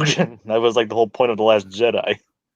Yes. I don't know. I must emphasize, even as a Force ghost, as a wise old Force ghost, he's just still kind of rolling his eyes at what millennial Rey is doing. Just what are you doing? Just such a perfect delivery from Mark. Yeah, I'd say, man, I'd love when Mark Hamill gets work in live action, man. Especially Mark Hamill now. He's kind of at the top of his acting craft in a way, man. He's bringing it, darn it. He's so great. I mean, he's not in. I feel like Michael Shannon is slowly becoming the live action Mark Hamill for a new generation. I still think that's only you in that camp, TK. It might be, but there's a resemblance there, Dragon. I don't know. Sebastian Stan. Now there's a resemblance. Anyway, all right. I mean, he doesn't do much. He doesn't have that many scenes in this movie, but he really does make it work. It is a big scene that he does have here, and again, absolutely, it does link up exactly where he goes there. He gives her props for, I was in the wrong headspace in the last movie, so now you kind of set me on the right path. Again, I kind of gave my life for the cause. They got invested in things. Rey at this point, she's at her low of lows. She gets Kylo Ren's burden in striking him down essentially, and that oh no, I revived him for sure, but she's not running towards the burden, so to speak. And she's not running towards the burden of Kylo's oh man, I want to be Darth Vader. And she's like, no, I don't want to be Palpatine. I don't want to be Palpatine, man. So she, I love how she logically kind of goes to where Luke did here. Where I'm gonna exile myself so I do not become the burden. So I do not So I don't go south. It's a responsible thing to do. And Luke just says, "Okay, man, this is not an acceptable solution. We spent the whole movie going over this. We do not." Okay, don't go down this path. You're better than this. And really classy stuff like the lightsaber catch. And of course, for me, my favorite moment, one of my favorite moments in all of Star Wars, we had echoed here, and it's kind of a great. I can't call it a Chekhov's gun if you want to look at the whole trilogy, but it's sort of like we saw this here, and there was a great payoff where. I think it's a Chekhov's gun. I totally think it's a Chekhov's gun. It is. Yes, I'm saying it's a one that gets started in the middle of things, though. So it's essentially a Chekhov's gun. Point being, I mean, when he lifts the, you mean they're talking about when he lifts the X-wing out of the water? I was getting there. Yes, the X-wing. Yes, I love it when we saw the X-wing in the water in Last Jedi. And everyone was assuming he's gonna get. It was the big matchstick moment. Like he's gonna get on the X-wing. He's gonna get on the X-wing. He's gonna show up at the climax, and of course, Force Ghost, which is still pretty cool. Regardless, the fact that he lifts it up and we play the music I love so much. We play that theme of him lifting the X-wing as Yoda did in the swamp, and that smile on Mark Hamill's face, and it's such a beautiful moment. Like yes, I love the shot. There's something about the way that Luke looks. Like in broad daylight as the Force Ghost, like he just looks so majestic up there on the rock, You really don't. You usually don't see the Force Ghost in daylight. You don't. That's what I'm saying, and I think that makes the moment all the more kind of majestic. I mean, you could kind of argue. I kind of argue, kind of did in Hoth, but it was also during a snowstorm. Yeah, right. Well, what did you guys think of the young Luke and Leia? I could have gone without that. I just felt honestly, I think it was a good notion. It's like, hey, because I went gaga for the young Carrie Fisher effect in Rogue One. I think as we all did at the time. I think the problem I have with it is that they have a blue and green lightsaber, and then later on, both the lightsabers are blue.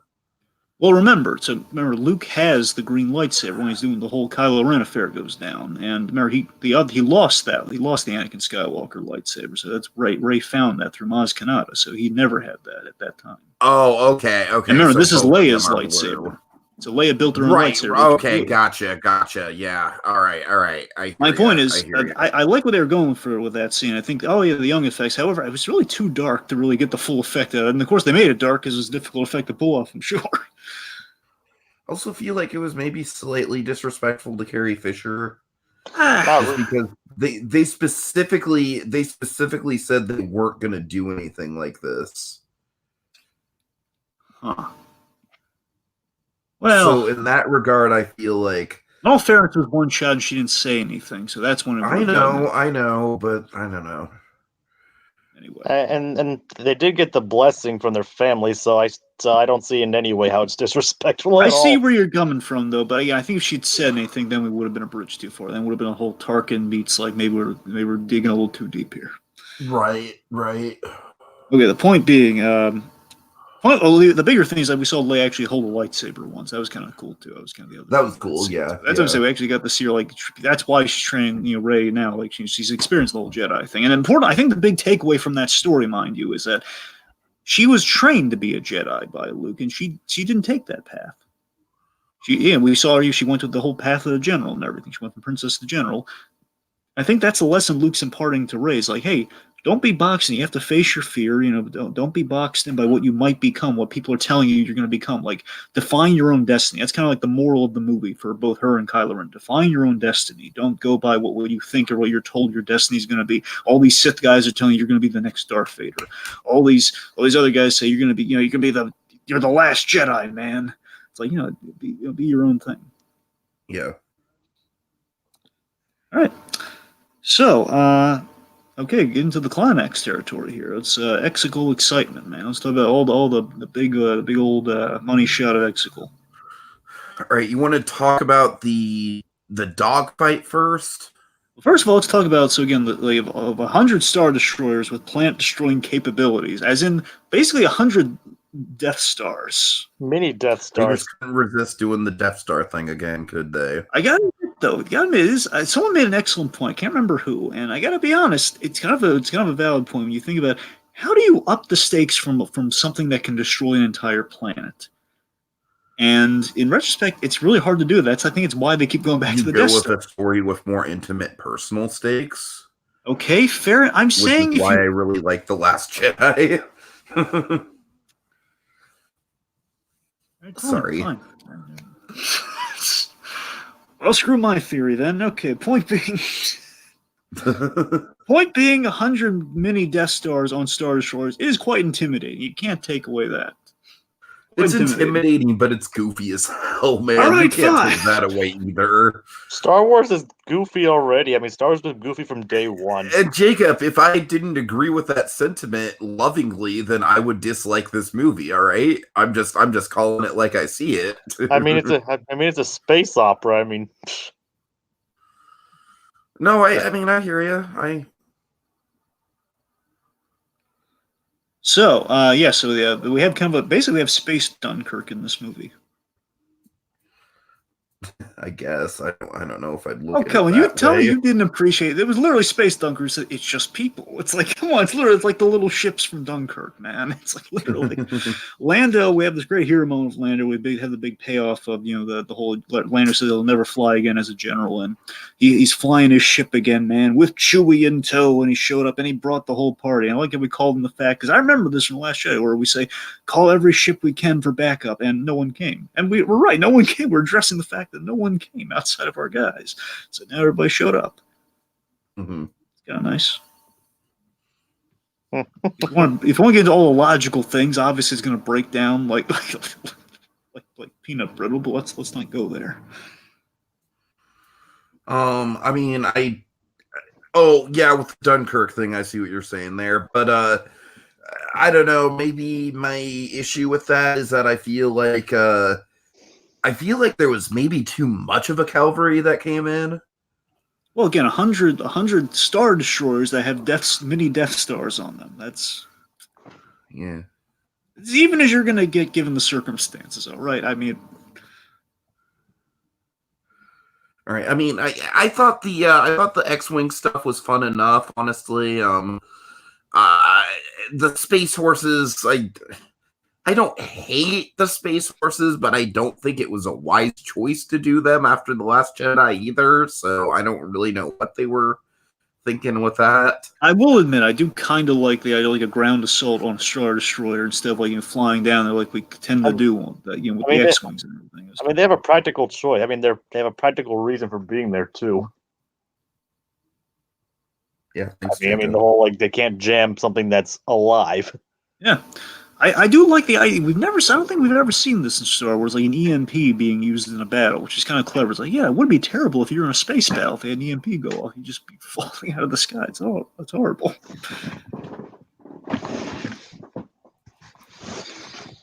So, by the way, Exegol, just one type of design Exegol. It's a really creepy plant. All the lightning going off everywhere. It's just really, it's the definition of scary. It is there's darkness and lightning everywhere. Really creepy strobe lighting. It's not a nice place to vacation. I'll put it simply like that. But while we're on Exegol, let me ask you guys this: Knights of Ren, thoughts? Oh, God, I don't know, man. Bit of a letdown. I thought they were a little bit of an afterthought, to say the least. Yeah, we built them up so well and forcibly. You wanted to know what the heck the deal with the Knights of Ren was, didn't you? Yeah, I thought the fact that they kind of just boiled down to these weird, Game of Thrones-esque kind of background characters, it was odd. It was odd. Honestly, I wish Kylo hyped them up a little because the idea, at least I always assumed this, was that Kylo Ren killed half of the students at Luke's little Jedi temple, and these were the other five or six survivors. And nothing. Anyway, so let's talk about the Finn thing. Let's talk about this Finn reveal. So, I say reveal in the loose sense. So, it's so irritatingly glossed over. While I'm in the movie, it's there's a big noticeable there's a huge hanging shad with this whole Finn thing because we like Finn, man. The stormtrooper went from a stormtrooper to a good guy. Always have that kind of feather in the cap with that character. And John Boyega is really fun in the role. Outside of the dynamic he has with Poe Dameron, because I love getting those two guys back together, seeing them in action, the whole general thing, as you mentioned earlier. Mm-hmm. I just feel like we really this whole thing of like Finn has to tell Rey something, and it keeps getting interrupted, and it, like won't tell Poe this, and I think a lot of people are going towards the romantic thing, and apparently, and I don't know this in the movie. I'm only going off of what I think Tiki's going off of here, where from what I can understand, like he's force sensitive, but that's not anywhere in the movie. It's like for a moment it'll be cut to him seeing Rey falling. That's I guess I mean, he talks about being force sensitive, like it's maybe a little bit of a show don't tell sort of thing that they're violating here. That's what I'm saying. I think they really underplayed it, though. I mean, you have to really be like dial into it to really get because it just feels like we're missing like the whole like, oh, he doesn't tell this to Rey, but again, we just kind of see like I guess he's force sensitive, and I can only assume that. But if I don't know, the first watch at least, I've only seen the movie once, mind you. I tell you, the force sensitive thing completely went over my head. It just felt like I'm at the end of the movie, like, man, they didn't tie up that loose end at all. It just feels very apparent, like we draw attention to it, like, wait, why can't you tell me about this? Says Poe, and like, what? It's like nothing. And it's honestly, it comes across that the way it comes across, and again, I assume it's force sensitive, and the whole big payoff to that is I can only assume is like that's not how the force works in the first movie compared to now, where it's like, oh, so Finn now kind of gets how the force works. That's kind of nice. I think that's what they're getting at, but the way it plays is like, oh, Finn needs to tell Rey something. Maybe it's about like who the heck he's romantically going to end up with, which again is not really a priority, but it seems like that's where they're heading with it. That's the assumption you could make. I also feel like I don't want to get political here, but I feel like people have been getting political on the whole like, oh well, Poe has two perfectly good minority women, as love interests, but he's pining over the white woman, and shame on the movie for glamorizing. It has nothing to do with the fact they met each other, they had chemistry, and they're friends. I know, right? I know. My point is, you have that. I'm just saying people like that exist, and it's just epic eye rolls at that. I guess my point is, so basically, he has something to tell Rey. Then we introduce this new character, see, like the whole the Janna character, and that the way it comes across, like, did he get distracted and he didn't want to tell her anymore? Like, I don't know. It's really, I don't know.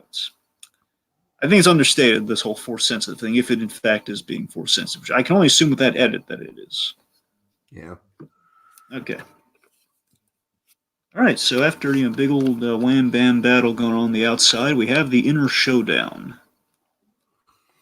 All right. What do you guys think of the whole, like, the Council of Siths? And the whole thing kind of had like a Hellfire vibe to me, just visually.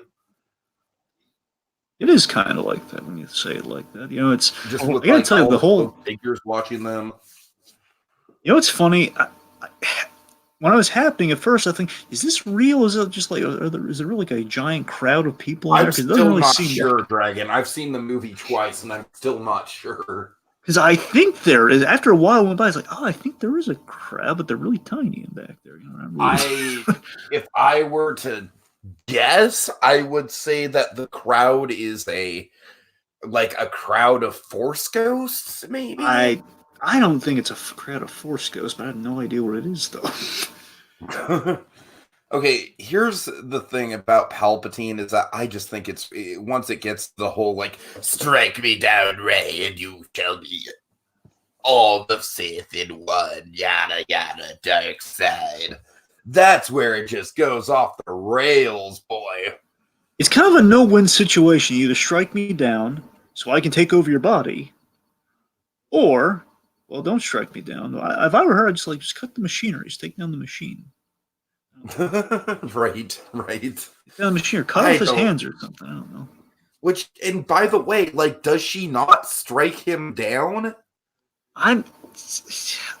That's one thing that my dad pointed out. If you want to, here's the thing: if you want to be technical, she doesn't she doesn't dismember him or touch him with the lightsaber. His lightning is the thing that blows back on him, right? Technically, he struck. Yeah, I'm saying I'm looking for logic here. Okay. Technically, no, and logically, he technically. I'm not saying it's great. I'm just saying if you look in the legal semantics of it all with space law, it's. She didn't strike him. Yeah. I don't know. Anyway, so the important takeaway, so the big thing in the battle here, the big thing that shows is not only Rey shooting, Ben shows up, man. Freaking Ben shows up. Gives him his mother's saber, which is kind of neat. We have this moment where he basically he sucks the life out and kind of pulls a reverse force seal, if you will, and it becomes Darth Sidious. I do love the Emperor's new costume, by the way. It has like the red on the robe and everything. It's kind of nice. Again, he kind of becomes a little bit more of a lively back. We go back to kind of the prequels, the whole Darth Sidious as well, which is kind of interesting.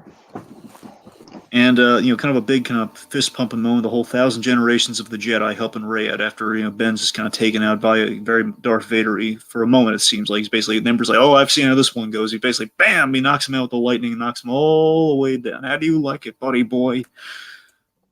But there's the whole 1,000 generations of Jedi. And we hear all the Jedi's that we've heard in the previous movies, even some from Freddie Prinze Jr. from Rebels playing that Jedi. He was in there. Like they got a whole bunch of people in there, man. It was really cool.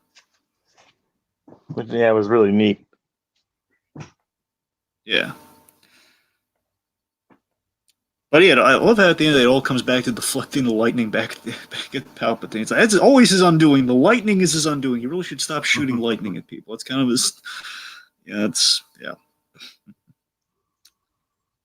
anyway, so it seems like Rey is kind of like, she's kind of given her life to take out the Emperor, but thankfully, Ben has a big moment of redemption here. So Ben, he force heals Rey at the cost of his own life. We then get, I'm sure there's a certain sect of the Reylo fans out there who went bananas during the big kiss. Yeah, I don't know, I'm of a mixed mind with it. Like, I think it was obviously kind of like a Reylo fan service thing, but at the same time, I feel like with the chemistry they had, I don't want to say it wasn't earned. I'm with you there, Tiki, and that I'm not in the camp of Reylo, but because I don't really care. It's like, okay, well, maybe there's something there, maybe there's not. It's like, okay, there was a little something there. Which, they had chemistry. I buy it. They had a relationship for 3 movies, and they obviously they had the whole hand thing in the Last Jedi. So he's Ben now. I'll buy it. It's fine. But I gotta admit though, when you think of it, though, JJ has kind of taken the romance out of Star Wars. With these 3 movies, we kind of taking the romance out of Star Wars. There's no like Han and Leia anymore. It's like we have this bit where Poe Dameron and the Kerry Russell characters like, hey, kiss during the big victory party. She's like, no. It's like, okay then. It's just like, man, we've really, because we have like the thing with like Finn and Rose. There's like a little kiss there. It's like, man, there's no romance. It's always like, it's like kiss to see what sparks and nothing. It's really, I don't know. And the fact is, like, we have the big kiss and then he dies. And I think the only reason, a part of me feels. It's not the only reason. Part of me feels the reason he dies right after that is like there's no way Chewie would tolerate Kylo Ren after this movie. Well, okay, what are they gonna do? What are they gonna do? Really? Like, Is he gonna go back to the Rebel camp and be like, "Hey guys, I'm Ben now"? There's no way that's gonna. So he has to. That's exactly what I'm saying. What I'm saying. Yeah. There's absolutely no way. Like after this, like Chewbacca. Kevin Smith always said very fervently. He's actually in this movie in a cameo, by the way. Fun thing. He's on the snow planet where it's snowing with where we wipe C-3PO's mind. He's in that scene anyway. The fact is, Kevin Smith's always vocally said like he always wants to see Chewbacca like shoot Kylo Ren and kill him before he kills Han Solo. And there's absolutely no way we're gonna see Chewie say, "Hey, welcome to the fold, buddy." He's never gonna do that. So yeah, he would have to die, and it's kind of weird that we killed him off right after the kiss. But you know what? It's the fact that he died the way he kind of died with honor, and that he faded away like Luke and Leia have, like all the great Jedi's have. Didn't burn alive like Vader. That was a good touch. He became one with the Force. He did, which is great, which is absolutely great. It's basically like showing like in. Whereas others like just leave their bodies behind or they just die. It's like the Force like allowed him to become one with it. You took the positive legacy from Vader in that the lesson of Darth Vader is it's never too late, and that's kind of the lesson that Ben took. Only thankfully Ben didn't wait till the last minute to kind of have the change of heart. He kind of had it a little earlier in the movie, so he was lucky to have the transition earlier than Vader had. And it's not like it wasn't entirely there the previous 2 movies either. Well, sure, I'm saying it was a long road, but he's always like felt the pull to the light of being a morally conflicted villain. But also with Ben's death, the last Skywalker passes. Mm-hmm. Yeah, interesting. All right, so the ending. What do you think of the title?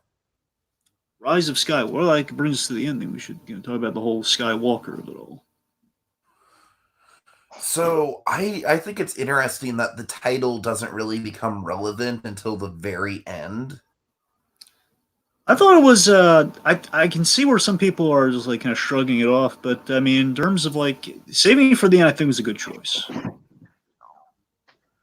I do kind of wish it was implied that Rey would have kept the teachings of the Jedi going on through a new religion called Skywalking. That was a good theory going into the movie. I will admit. And you know what? I feel like that would have given it a little bit more relevance with the title. If they were to do that, though, and again, this is kind of feeding into kind of the undoing of the movie here. We didn't. Do you feel like the movie's too short? No. Okay, so not too short. Do you feel we could have had more? We could have developed things more in the movie. I feel like, if anything, the movie's a little padded with side quest stuff, and we could have maybe traded some of that out for more character development. Okay, all right. What I'm saying is, like, I feels like we didn't dedicate, like, for example, we didn't dedicate a lot of time to the Emperor. He's in 2 scenes in the entire movie, and the Emperor's in 2 scenes in the entire movie. And again, like, we're not really, if we wanted to do that Skywalker thing, which again could have been a good way to go, we would have needed to redefine like the whole light side, dark side of it all, which really didn't dedicate much time to outside of the whole. Like, it's more about legacy of like, are you going to become the next Palpatine, or are you going to become which side are you going to end up on? Outside of that, we never really kind of like called it by name. We never really decided in the future where are we going with this sort of thing. Are we going to cast away the labels and go something like Skywalking per se? Uh-huh.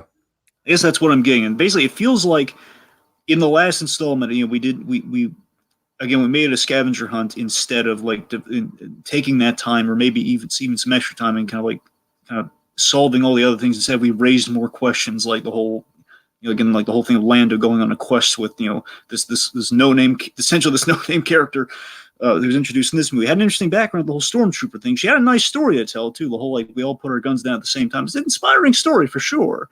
But again, lady with the space horses, that's kind of a role in the movie, and now Lando's going to take an interest in her, and Finn has something to say. He may or may not be force sensitive. Does this have any bearing? And this time we're not dedicating to these things. Oh.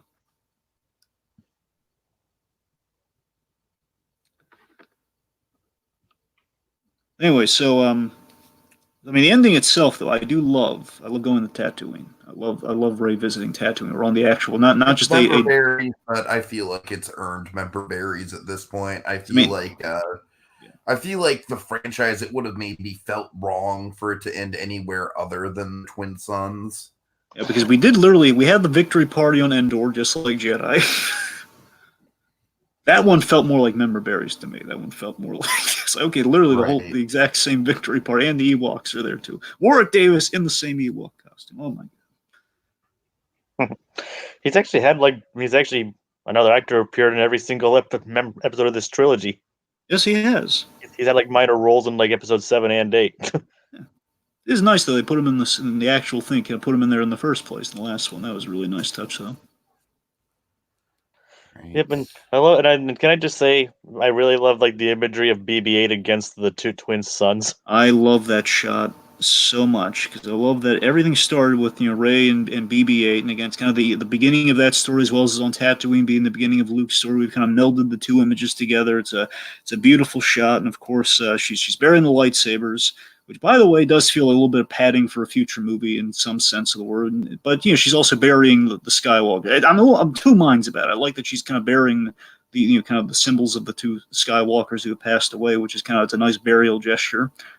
But again, a part of me can't shake the feeling that it might be like maybe in some future Star Wars movie someone's going to unearth there's 2 lightsabers. I don't know.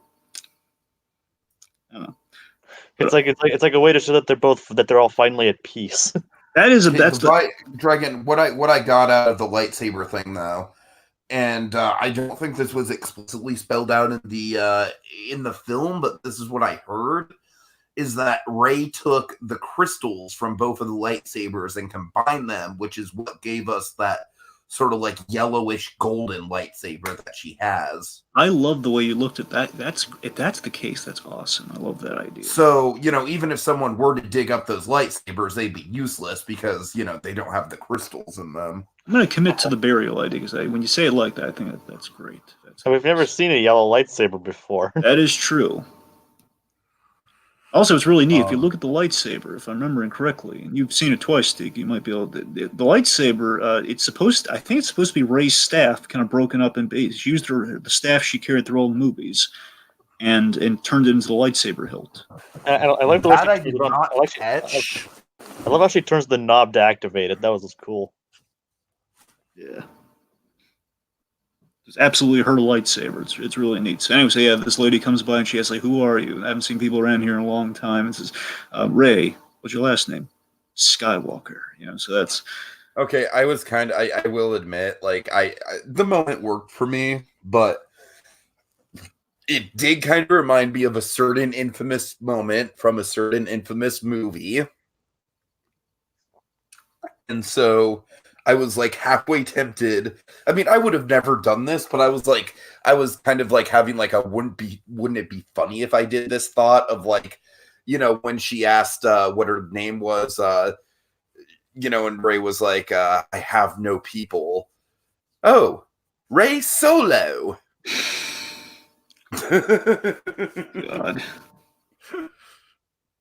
But no, it is nice. The twin sons thing. By the way, just to call out the quote unquote fans, there were people after the premiere was over. The image of Rey and BB-8 among the twin sons was leaked to the internet. Certain people took screenshots of that with their phones that they weren't supposed to have at the premiere, and so that was all over Twitter, just all over Twitter.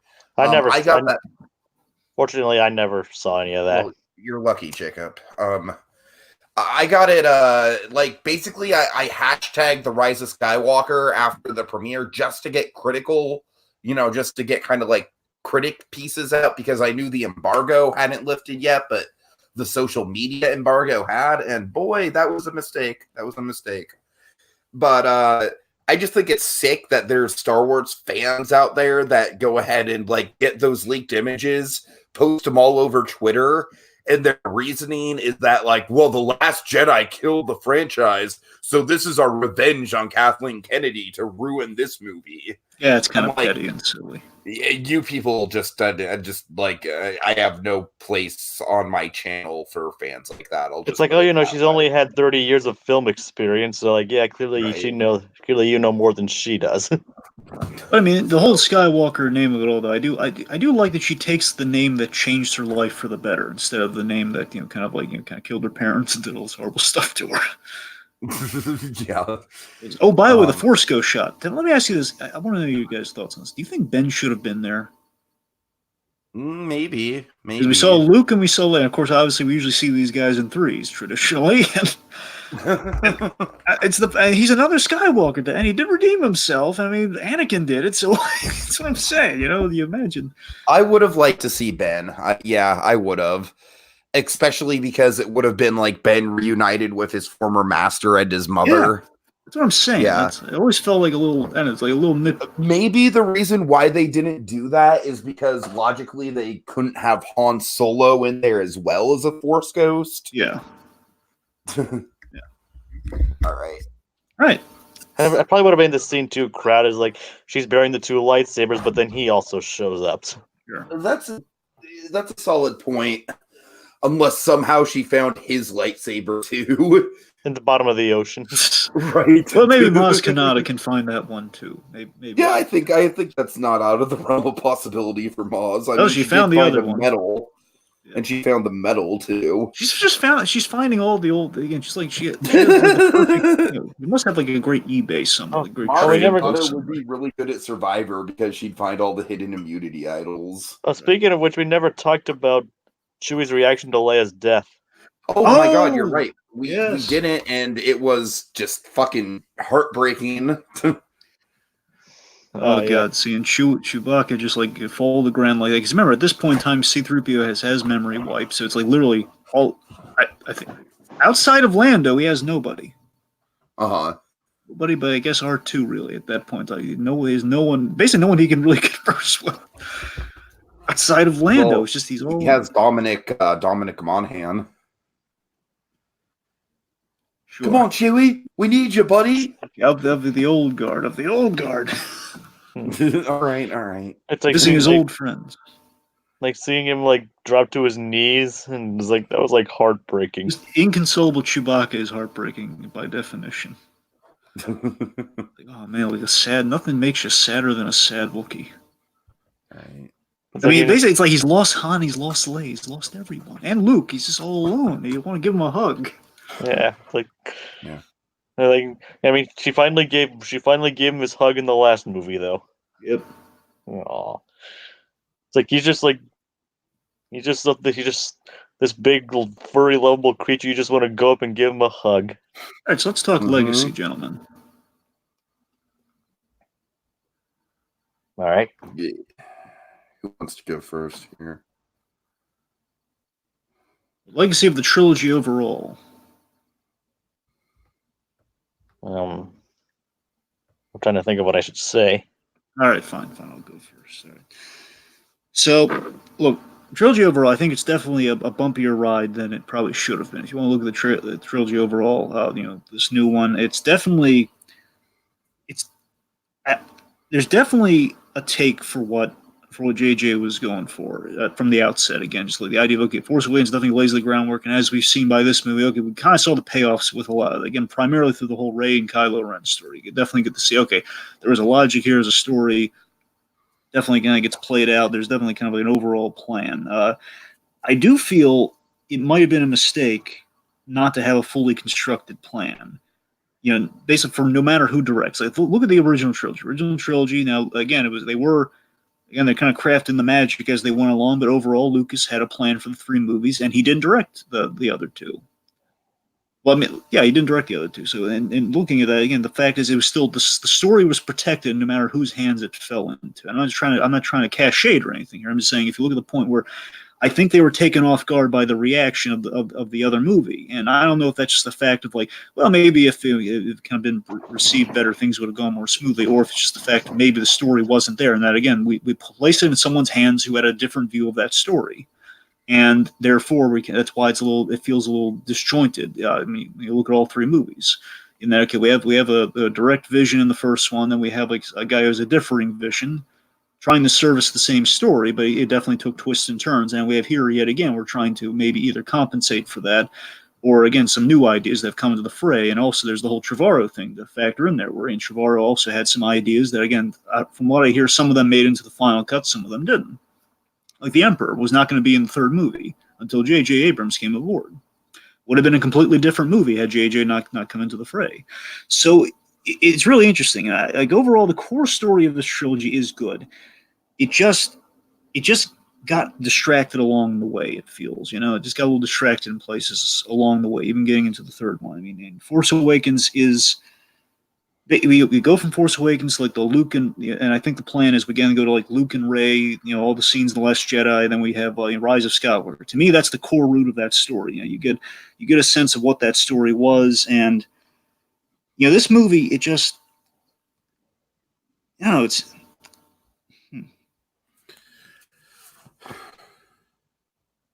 I think we had some outside the box calls, and I wonder if maybe if they'd stuck to some of those more outside the box calls. Again, we ended a little scared on this last one here, but again, it was still a heck of a ride. It's just interesting. Like maybe if they had like more of a route plan at the start of things, I don't know. All right, Jacob. I mean, I can see where you're coming from, and that is like, I think all these movies like definitely have their merits in their ways. Like, I mean, I think as a whole, this trilogy is definitely better than the prequel trilogy. I will give it that much. I mean, I think a lot of these, I think all pretty much The Last Jedi, Force Awakens, and even this is probably better than Return of the Jedi in some ways. But serving as like a more definitive conclusion to everything, I think. But I think it's a safe way to prove that. I mean, might sound, I mean, this is controversial in the face of Star Wars fans. I think it's safe to say that Star Wars is in good hands for the time being. Like, I think it's also a good. I mean, though we have though it has been a good run with these trilogies. I think it's safe to lay away from the movies for a little bit and like focus on like the other like smaller projects, like for example, The Mandalorian, which has been proven to be quite the success. I think it's safe to step away from the movies right now, but I think it's proven. I think they've proven that Star Wars still has a future. I mean, Star Wars can still carry on. I mean, I personally say it's living a pretty decent legacy, if I say so myself. Yeah, it's interesting. I actually, controversial hot take here. I honestly think that The Force Awakens is the one that everyone was the warmest to. And I still like stuff about The Force Awakens, but I do think that that's going to be the one I come back to the least, just because that one had the least original stuff going on with it. But The Force Awakens did set up a lot of character arcs. And unfortunately, with The Last Jedi, as much as I love The Last Jedi might be the best film out of the sequel trilogy, just as far as just pure filmmaking and cinematography and themes and everything go. The Last Jedi did very much kind of like, the one handicap with that movie is it did throw out, like, it's a good standalone movie, but it's not a great sequel. I will admit that. It really isn't a great sequel. And so with this movie, with Rise of Skywalker, I feel like one of the things that this movie does well is that it gets as many characters as it can together for an adventure. And I feel like that was something that was probably the biggest fault, just structurally speaking, of The Last Jedi, is the fact that our characters were so spread out throughout most of the movie. So having the characters back together again in this, mixed with the fact that it is a pretty decent resolution for Rey and Kylo's story. I do think that the Emperor being in here is a little silly. I honestly kind of wish that they would have had the balls to just, do something creative with Kylo and just, sort of had a Frozen type situation where you don't really need a big bad, where Kylo can be the big bad, but still have a redemption arc at the end. But, at the end of it, like I said, I think it's a very tricky trilogy to map down because Force Awakens has all the fan favorite moments, and it was kind of like the most, it was like the honeymoon period, and people do look back on that one fondly. But I do feel like thematically, Force Awakens probably has the least to offer, honestly. And then Last Jedi, thematically very rich, on a filmmaking level, very rich.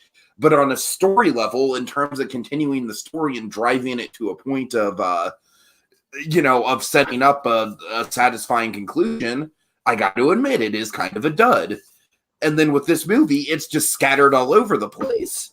So what we have here is we have three relatively good films, to different scales.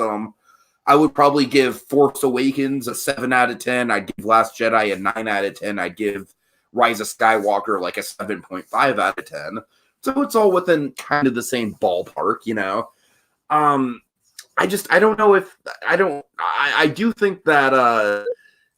I do think that when all is said and done, I feel like the stuff between Kylo, Rey, and Luke throughout episode 8 and 9, and then just in general, Kylo Ren's storyline throughout the whole trilogy, that's going to be the stuff that people are going to be looking back on fondly.